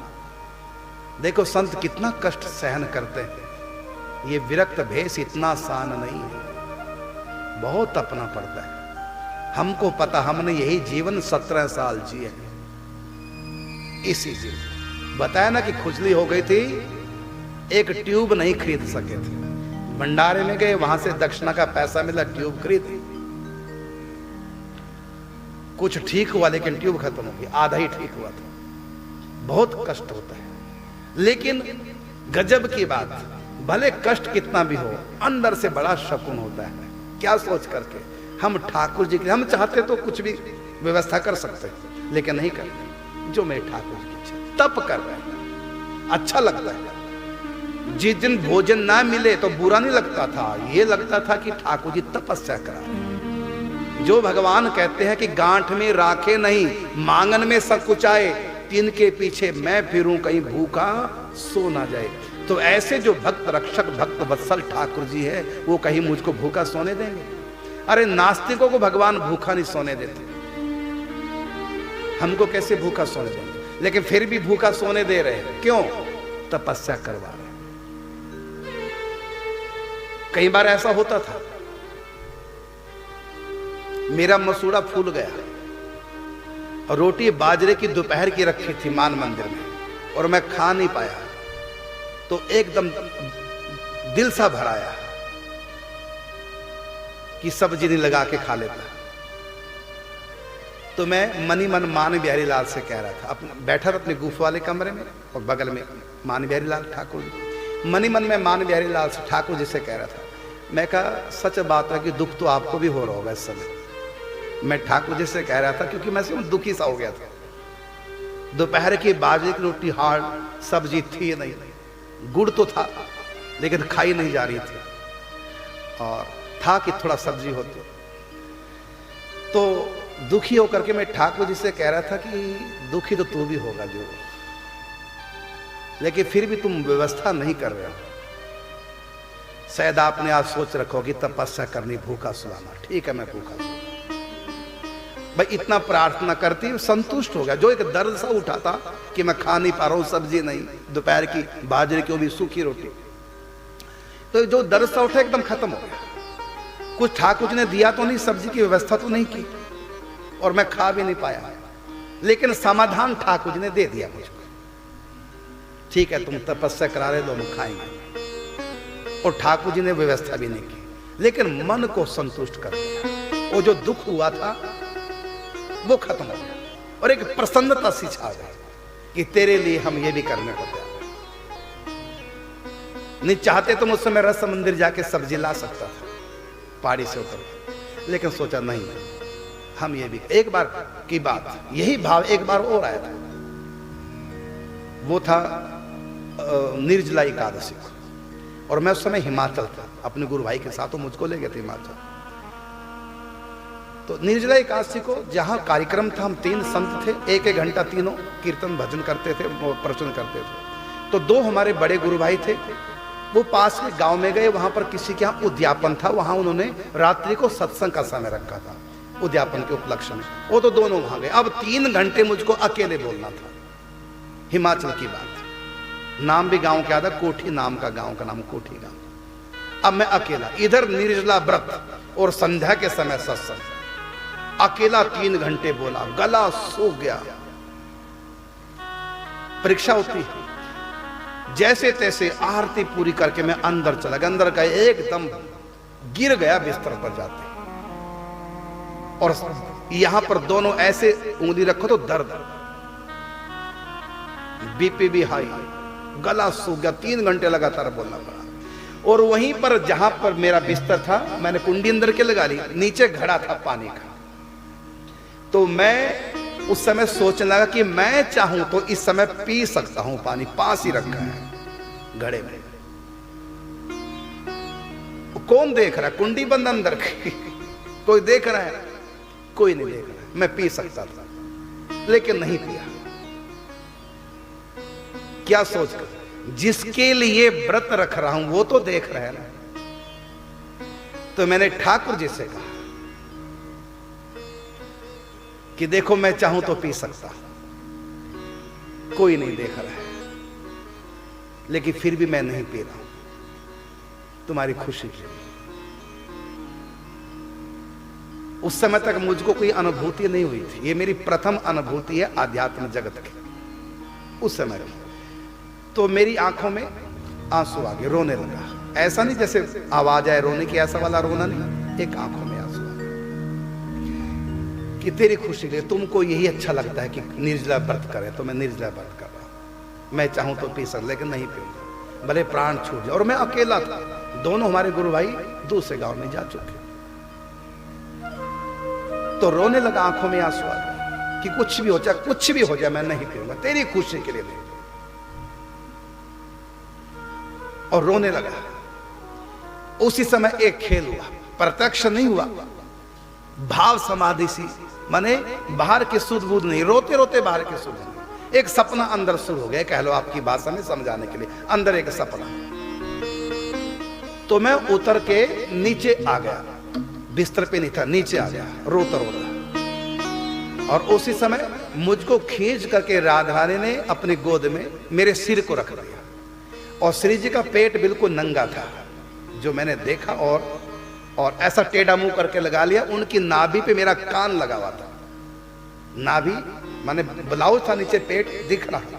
तो जहां पेट दिख रहा, नाभि के ऊपर मेरा, मुझको रोते को खींच के अपने गोद में, और टेढ़ा मेरा मुंह हो गया, और कान नाभि पे लगा, और मुझको ऐसे दबा दिया, प्यार पेट पे ऐसे, दिल पे नहीं, क्योंकि श्री जी ऊंचे हैं, मैं तो नीचे धरती पे, वो बैठी हैं ऊपर बिस्तर पे, मतलब बेड पे, और मुझको लगा लिया, सटा दिया।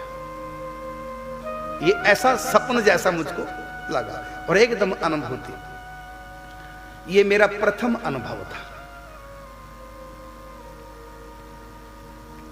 भीतर भाव में कैसे, ऐसा नहीं कि सो रहा था, ऐसा नहीं, सोने वाला सपना नहीं, जगने वाला सपना। ऐसा उस समय प्रथम बार ये मेरी अनुभूति थी। उसकी बात तो अनेक ठाकुर जी ने खेल किए, आगे बताएंगे। तो कितनी बार ठाकुर जी ऐसा खेल करते हैं भक्तों के साथ, संतों के साथ। खेल उन्हीं के चलते हैं, कभी किसी संत को प्रेरित करके, कभी किसी गृहस्थ को प्रेरित करके, कभी किसी अनजान व्यक्ति को प्रेरित करके, कैसे कैसे समय समय पर संभालते। अब जब पूछा इनको बालकृष्ण दास जी को कि क्या चाहिए, तो आपका मन था, चिंतन वही था, काली मिर्च और मिश्री। तो पूछा क्या चाहिए, तो क्या कहा, थोड़ी सी काली मिर्च चाहिए और मिश्री चाहिए। बाबा जो थे वो बैठ गए नीचे और धरती को कुरेदा, कुरेद के नीचे से निकाली काली मिर्च, उनके हाथ में दी, लो काली मिर्च।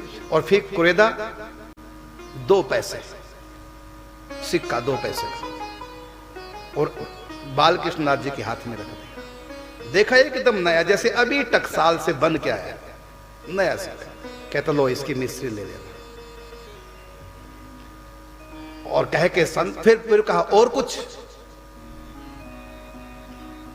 कहते कुछ नहीं। फिर जाते समय संत कह गए तुमने तो कुछ मांगा ही नहीं। वो 4 संप्रदाय आश्रम की तरफ संत चल दिए और ये लेकर काली मिर्च और 2 पैसे का मिश्री दुकान से ली और फटाफट पहुंच गए कमल नयन जी के पास।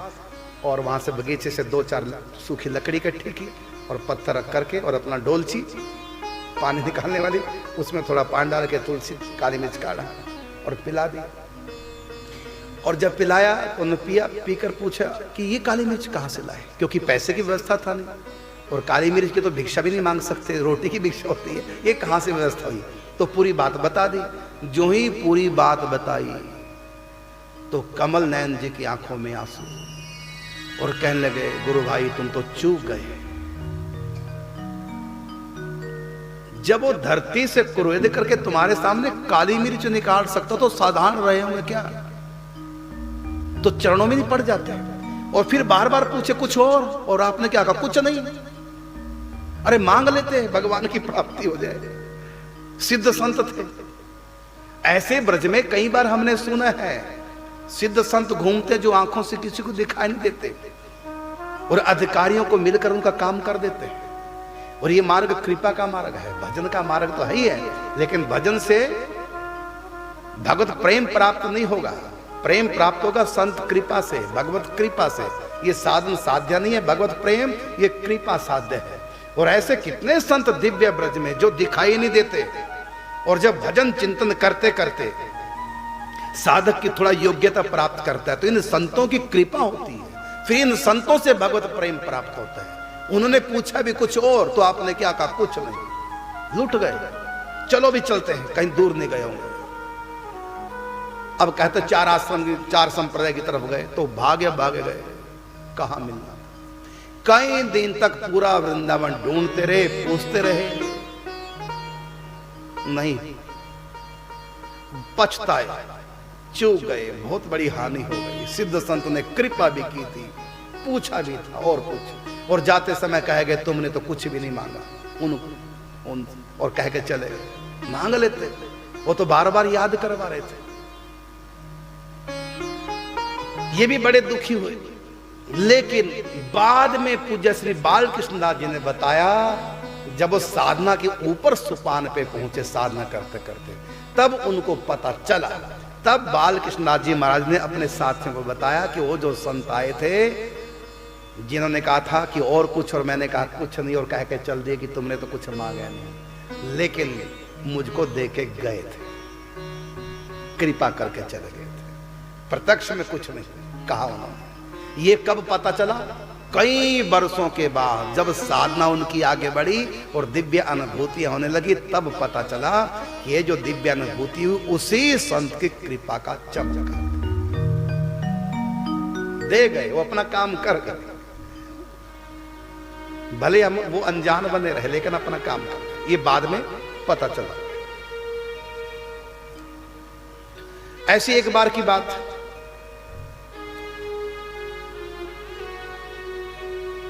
एक संत ने आपको मिश्री की डली दी। ग्वालियर मंदिर में, जिसको ब्रह्मचारी जी का मंदिर कहते हैं, वहां रासला चल रही थी, आप देख रहे कहते, वहां किसने मिश्री की डली दी? संत ने। और उन्होंने मुख में डाल दी।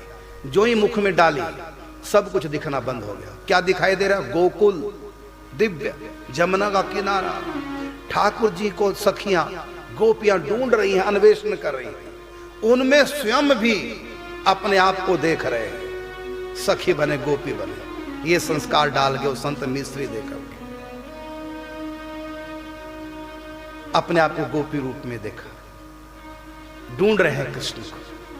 अर्थात ये इशारे से मिश्री देकर बताया कि तुम्हारा गोपी भाव आने वाले समय में ये होगा, अब ढूंढो कृष्ण को, गोपी भाव धारण करो, गोपी भाव से चिंतन करो और ढूंढो कृष्ण को। जो हरदम उस सांवरे को ढूंढता है, एक दिन उसे सांवरा ढूंढता है। जो उस सांवरे को सदा ढूंढता है, जो उस सांवरे को सदा ढूंढता है, उस सांवरे को सदा ढूंढता है, एक दिन उसे सांवरा ढूंढता है, एक दिन उसे सांवरा ढूंढता है, जो उस सांवरे को सदा ढूंढता है, जो उस सांवरे को सदा ढूंढता है।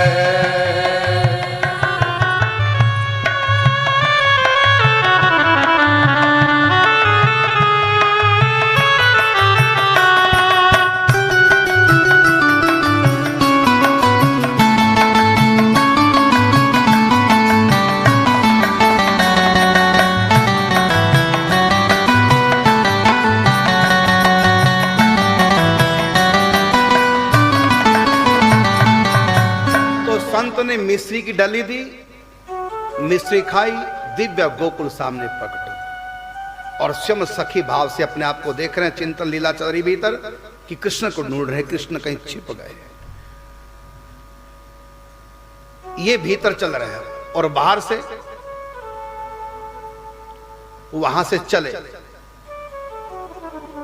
जहां पर उनको जाना था, केवल वहां से वहां की दूरी 15 मिनट पैदल का रास्ता था, आपको पहुंचने में 4 घंटे लगे।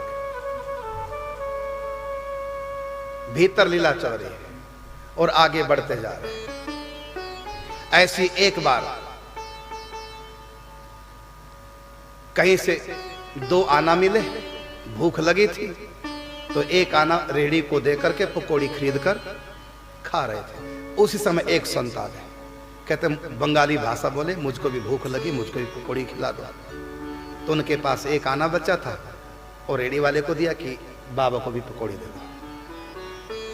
बाबा ने पकौड़ी खाना शुरू कर दिया और खा करके बोले कि आज बिहारी जी हो आए हो? कहता नहीं, आज जरूर जाना, आज फूल बंगला बना है। ठीक है, सिंपल से बात, इसमें और कौन सी बात, वो तो बनते रहते फूल बंगले।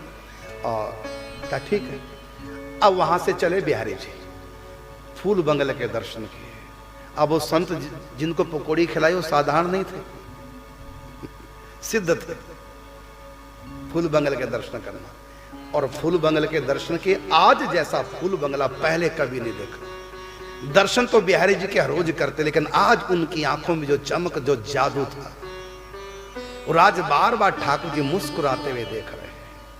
ये क्या चमत्कार, इतना सुंदर। पहले जब हम वृंदावन में रहते थे, आज से 40 साल पहले की बात कर रहा हूं, उस समय गर्मियों में बंगले शुरू होते थे अक्षय तीज के दिन। अब नहीं, अब तो बनते रहते हैं, उस समय नहीं था। और ये चलते थे बंगल फूल बंगले हरियाली अमावस के दिन, सावन की अमावस, तब तक ये होते थे बंगले। और हर रोज नहीं बनते थे, कभी कभी कोई सेठ साहूकार आता, अपनी तरफ से बंगला बनाता, 10 दिन के बाद फूल बंगला बनाया, कभी सप्ताह के बाद फूल बंगला। आजकल तो हर रोज बनते हैं, उस समय ऐसा नहीं होता था। तो जब भी फूल बंगला बनता, वैसे तो हम सुबह के समय 9:30 बजे आरती में जाया करते थे, संध्या के समय नहीं जाते, लेकिन जिस दिन फूल बंगला बिहारी जी का बनता तो पूरे वृंदावन में शोर मच जाता, आज फूल बंगला बना है। फिर हम स्पेशल रात को भी दर्शन करने जाते थे।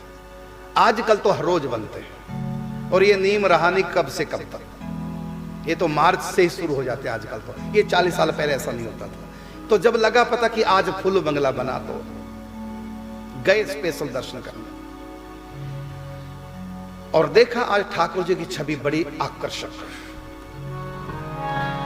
तेरी अखियां हैं जादू भरी, तेरी अखियां हैं जादू भरी, बिहारी जी मैं कब से खड़ी, तेरी अखियां हैं जादू भरी, बिहारी जी मैं कब से खड़ी, तेरी अखियां हैं, तेरी अखियां हैं, तेरी अखियां हैं जादू भरी,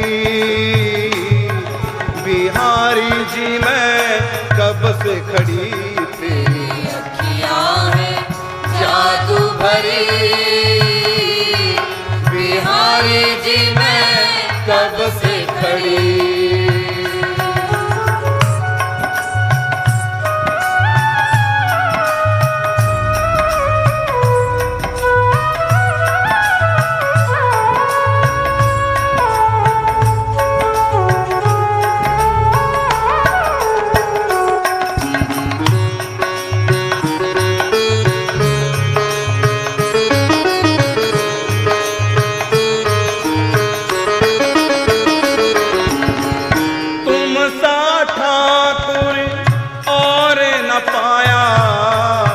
तुमसे ही मैंने नेह लगाया, तुम सा ठाकुर हो तुम सा ठाकुर और न पाया, तुमसे ही मैंने नेह लगाया, तुमसे ही मैंने नेह लगाया, मेरी टूटे ना, मेरी टूटे ना, मेरी टूटे ना भजन लड़ी,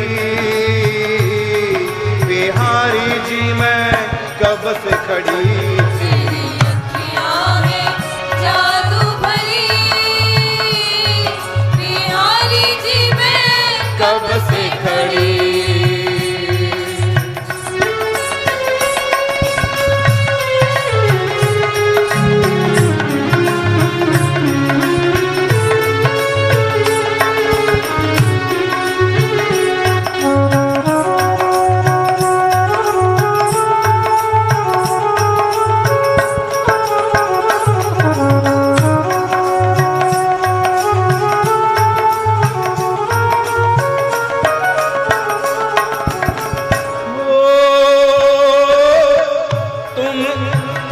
हो सुन ले मेरे श्याम सलोना, तुमने मुझे पर किया है टोना, सुन ले सुन ले मेरे श्याम सलोना, तुमने मुझ पर किया है टोना, तुमने मुझे पर किया है टोना, तेरी अखियों से, तेरी अखियों से, तेरी अखियों से अखियां लड़ी, बिहारी मैं कब से खड़ी, तेरी अखियां हैं जादू भरी, बिहारी जी मैं कब से खड़ी।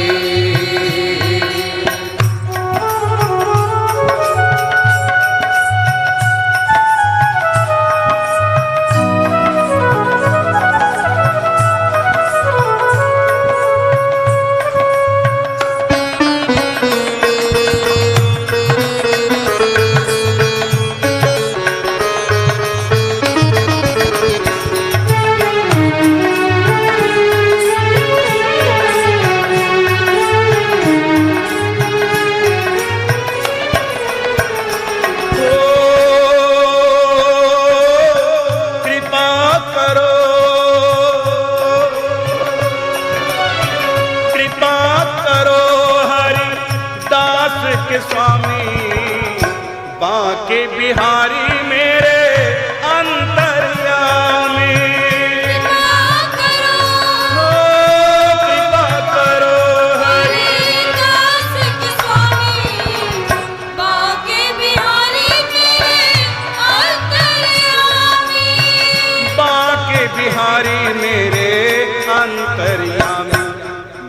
द्वारे पे, मैं तो द्वारे पे तेरे पड़ी। बिहारी जी मैं कब से खड़ी, तेरी अखियाँ हैं जादू भरी। बिहारी जी मैं कब से खड़ी।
विनती करी।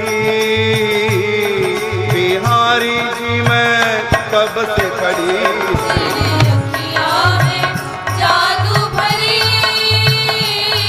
बिहारी जी मैं कब से खड़ी।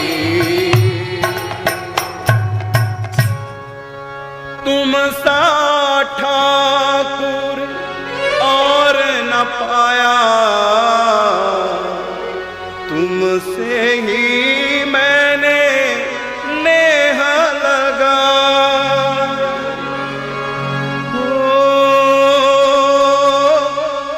सुन ले मेरे श्याम सलोना, तुमने मुझ पर किया है टोना।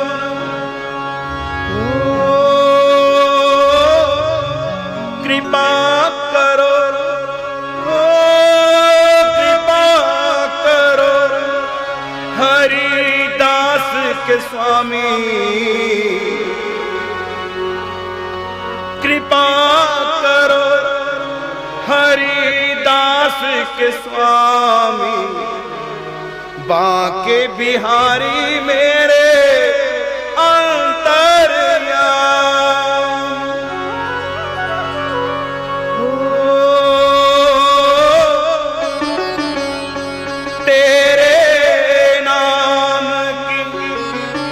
जपूं मैं माला।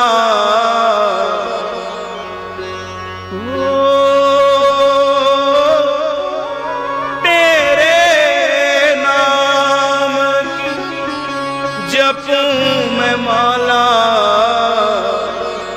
प्यारे पिला दो प्रेम का प्याला। प्यारे पिला दो प्रेम का प्याला। तेरे चरणों में, तेरे चरणों में, तेरे चरणों में विनती करी। बिहारी मैं तो कब से खड़ी। तेरे अखियां हैं, ओ तेरी अखियां हैं, तेरी अखियां हैं जादू भरी। बिहारी जी मैं कब से खड़ी। कब आपके दर्शन होंगे, कब इन नेत्रों का आपका दीदार होगा, रो रो के प्रार्थना कर रहे थे। आज आनंद आ रहा था। आज तो लग रहा था जैसे कि बिहारी जी साक्षात प्रकट हो गए। काफी देर खड़े रहे, झांकी के दर्शन करते रहे। वो झांकी, वो फूल बंगला अपने चित्त में बसाया और बाहर आ गए परिक्रमा की तरफ। परिक्रमा जब करने लगे बिहारी जी की, तो एक जानकार व्यक्ति मिल गया और उस व्यक्ति से कहा कि आज कितना गजब का फूल बंगला था, आज ठाकुर जी का श्रृंगार कितना था, एकदम रूप आज निखर के आया। उस व्यक्ति ने कहा, आज कहां बंगला, भांग पी ली क्या? क्योंकि आंखें भी चढ़ थी, क्योंकि रो के आए थे भी अंदर, आंखें भी सूजी हुई थी। और देखकर बोले, लगता है आज भांग ज्यादा पी ली। का क्या मतलब? आज कहां बंगला, मैं भी तो अंदर से आ रहा हूं, आज कहां से बंगला? जिस दिन बंगला होता है पूरे वृंदावन में हल्ला मच जाता है। कहता मैं भी हल्ला ही सुन के आया भाई, किसने कहा कि फूल बंगला आज बना है? कहा नहीं, आज कहां फूल बंगला बना है। परिक्रमा पूरी करके फिर दोबारा दोनों अंदर गए। वो कहता बना भाई, मैं देख के आया। वो कहता नहीं बना, मैं दर्शन करके आया बिहारी जी के। फिर दोनों अंदर गए तो वहां कोई बंगला नहीं था और बिहारी जी अंदर थे, बाहर नहीं थे। बंगला ये क्या खेल हुआ? फिर लगा पता कि वो जो पकौड़ी वाले संत थे जिन्होंने आके पकौड़ी मांगी थी रेहड़ी पर, वो मैंने खिलाई। उन्होंने कहा आज दर्शन करने गए? फिर कहा कि नहीं, आज जरूर जाना, आज फूल बंगला बना। तो आज क्या थे? आज साक्षात फूल बंगला प्रकट हुआ था, सखियों ने जो सजाया था। और आज बिहारी जी मुस्कुराते हुए और सुंदर नेत्र आज एक टक देखे जा रहे थे मुस्कुराते। तो आज बिहारी जी अपने सचमुच में बिहारी रूप में थे, विग्रह के रूप में नहीं थे। और ये कृपा कहां से हुई? एक संत से। और संत की कृपा कैसे हुई? दिन रात भजन करते थे। भजन साधन करने से संत कृपा होती है और संत कृपा से तब भगवान की प्राप्ति होती है। यदि कोई सोचे मैं अपने बल से तपस्या साधना करके मुझको किन्हीं संतों की आवश्यकता नहीं, यदि ऐसा भाव रख करके भजन करोगे ना, रिद्धियां सिद्धियां तंग करेंगे, देवी देवता विघ्न करने लग जाएंगे, या फिर मान प्रतिष्ठा प्रसिद्धि में खो जाओगे, लोक रंजन बन के साधना रह जाएगी। इसलिए अपने बल पर, तभी तो ये रास्ता है, ये साधन साध्य नहीं है, कृपा साध्य। लेकिन इसका अर्थ ये नहीं कि साधना ना करें, कृपा सब करेगी। साधना दिन रात करो, क्योंकि साधना करने से कृपा का आकर्षण होता है, कृपा का अधिकारी बनता है। हिमालय में जो पर्वतीय क्षेत्र है वहां पर ट्यूबवेल पानी उपास्य का कोई प्रबंध नहीं होता, तो बरसात के सहारे खेती वहां की होती है। तो होगी तो खेती बरसात से, इसका अर्थ नहीं कि बरसात खेती करेगी। हल खुद जोतना पड़ेगा, बीज भी डालना पड़ेगा, खरपतवार भी निकालनी पड़ेगी, मैंने भी बांधनी पड़ेगी जो पानी बहेगा नहीं। हाँ, बरसात आएगी, फसल होगी बरसात से, फलित होगी बरसात से, लेकिन किसान को स्वयं भी मेहनत करनी पड़ेगी। इसी प्रकार काम तो कृपा से होगा, ये प्रेम प्राप्ति कृपा से ही होगी। लेकिन हम सोचे करना कुछ ना पड़े, कृपा सब कर देगी, नहीं, साधना करनी पड़ेगी। ज्ञान भक्ति वैराग्य चित्त में होगा, भजन चिंतन त्याग, और संसार की कोई कामना नहीं होगी, भगवत कामना, प्रेम प्राप्ति की कामना, ये रख करके, और कहीं भी हम ना लोभ में फंसे और ना दुखों से कोई भय करें। इस प्रकार चित्त जब साधक का होगा तब किसी संत की कृपा बरसेगी। यदि भजन नहीं करोगे, सोचोगे ऐसी कृपा से सब हो जाए, तो नहीं होगा। इसलिए साधना करना बहुत आवश्यक है। और आप मनमुखी साधना नहीं कर रहे थे, अपने गुरु जी की आज्ञा से कर रहे थे। विरक्त हो गए, गुरु जी का स्थान छोड़ दिया, ये उनका त्याग था। नहीं तो भोग मन में होते, सुखों का लोभ होता और दुखों का भय होता। दुखों का भय होता और सुखों का लोभ होता तो आश्रम ना छोड़ पाते। पहली बात तो घर ही नहीं छूटता। यहां भी वृंदावन में हर प्रकार की सुविधा थी, लेकिन आश्रम गुरु स्थान छोड़ करके विरक्त कहीं भी अन्य क्षेत्र में भोजन कर लेते। और दोनों की यही स्थिति है, कमल नयन की भी, उनकी। इस प्रकार 3 साल तक आप ऐसे विरक्त उसमें रहे, कभी यहां कभी वहां। एक बार गेंदोखर नाम के गांव में, ब्रज में, आप एकांत में चले गए भजन करने। अभी 4 महीने हुए थे वहां भजन करते करते। कोई सज्जन मिले तो बताया कि कमल नयन जी का भी 5 दिन पहले सिर छूट गया, और आयु ज्यादा नहीं थी, 20-22 साल की उम्र थी संत की। अब इनके मित्र थे, मिलते रहते थे, फिर अलग हो जाते थे, फिर मिलते थे। उन्हीं से साधना भी काफी कुछ सीखा था। इनको बड़ा कष्ट हुआ, 4 महीने बैठे, साधना हुई, परीक्षा घड़ी आ गई, वहां से चल दिए पैदल ही, और पहुंच गए जिस कुटिया में उनकी मृत्यु हुई। फिर उसको गोबर से लीपा, फिर अपना वहां पाठ कर रोने लगे थे। उनको लगता है जैसे मेरे गुरु ही सिर छोड़कर चले गए। इन्होंने मुझको कितना साथ दिया, रास के प्रति मेरी रुचि पैदा करी, अष्टयाम चिंतन के प्रति मेरी रुचि पैदा करी, नाम जप के पहली रुचि थी तो महामंत्र का इन्होंने वो किया, तो कितना कुछ मेरे लिए किया। और फिर प्रेम भी बहुत ज्यादा एक दूसरे के प्रति। लोगों ने इनको जुगल जोड़ी कहना शुरू कर दिया था, दोनों इकट्ठे वृंदावन में यहाँ, और दोनों विरह, बीच बीच में अलग अलग हो जाते, फिर कभी मिल जाते। रोने लगे, दुखी हो गए। जब रात को सोए इस कुटिया में, प्यास लगी, पानी पिए पिए, पेट भी दर्द होगा पी पी के, लेकिन प्यास ही नहीं बुझ रही। अगले दिन सुबह उठे प्यासे, फिर पानी पी गए। फिर पूछा किसने बताया कि जब उनकी मृत्यु हुई उस समय कोई उनके पास नहीं था, और किसी को पता भी नहीं कब मृत्यु हुई, बाद में पता चला। जब अचानक देखा तो लाश पड़ी। लगता है कि उस समय इनको प्यास लगी होगी कमल नयन जी को। फिर क्या किया उन्होंने, एक अनुष्ठान किया, जप किया उनकी आत्मा की तृप्ति के लिए, कि वो पानी मैं नहीं, पानी वही पी रहे थे, पेट भर गया लेकिन प्यास मेरी बुझ नहीं रही थी। इसका अर्थ है, ये बात सच्ची है कि जिस समय उन्होंने सिर छोड़ा उनके पास कोई था नहीं, और प्यास लगी होगी, इसलिए मुझको प्यास। तब उन्होंने उनके लिए अनुष्ठान किया। अब बताओ, 22 साल की उम्र लेके दुनिया में आए थे। इसलिए अपने भजन को कल पे मत छोड़ो। सारे काम तू आज ही करता, भजन को छोड़े कल पे, कल जाने आए ना आए पत्थर पड़े अकल पे। पूज्य श्री राधे बाबा पूर्व जन्म में जब राजा के मंत्री थे तो जल्दी से सिर छूट गया, भक्ति की पूर्णता हुई नहीं और सिर पहले छूट गया।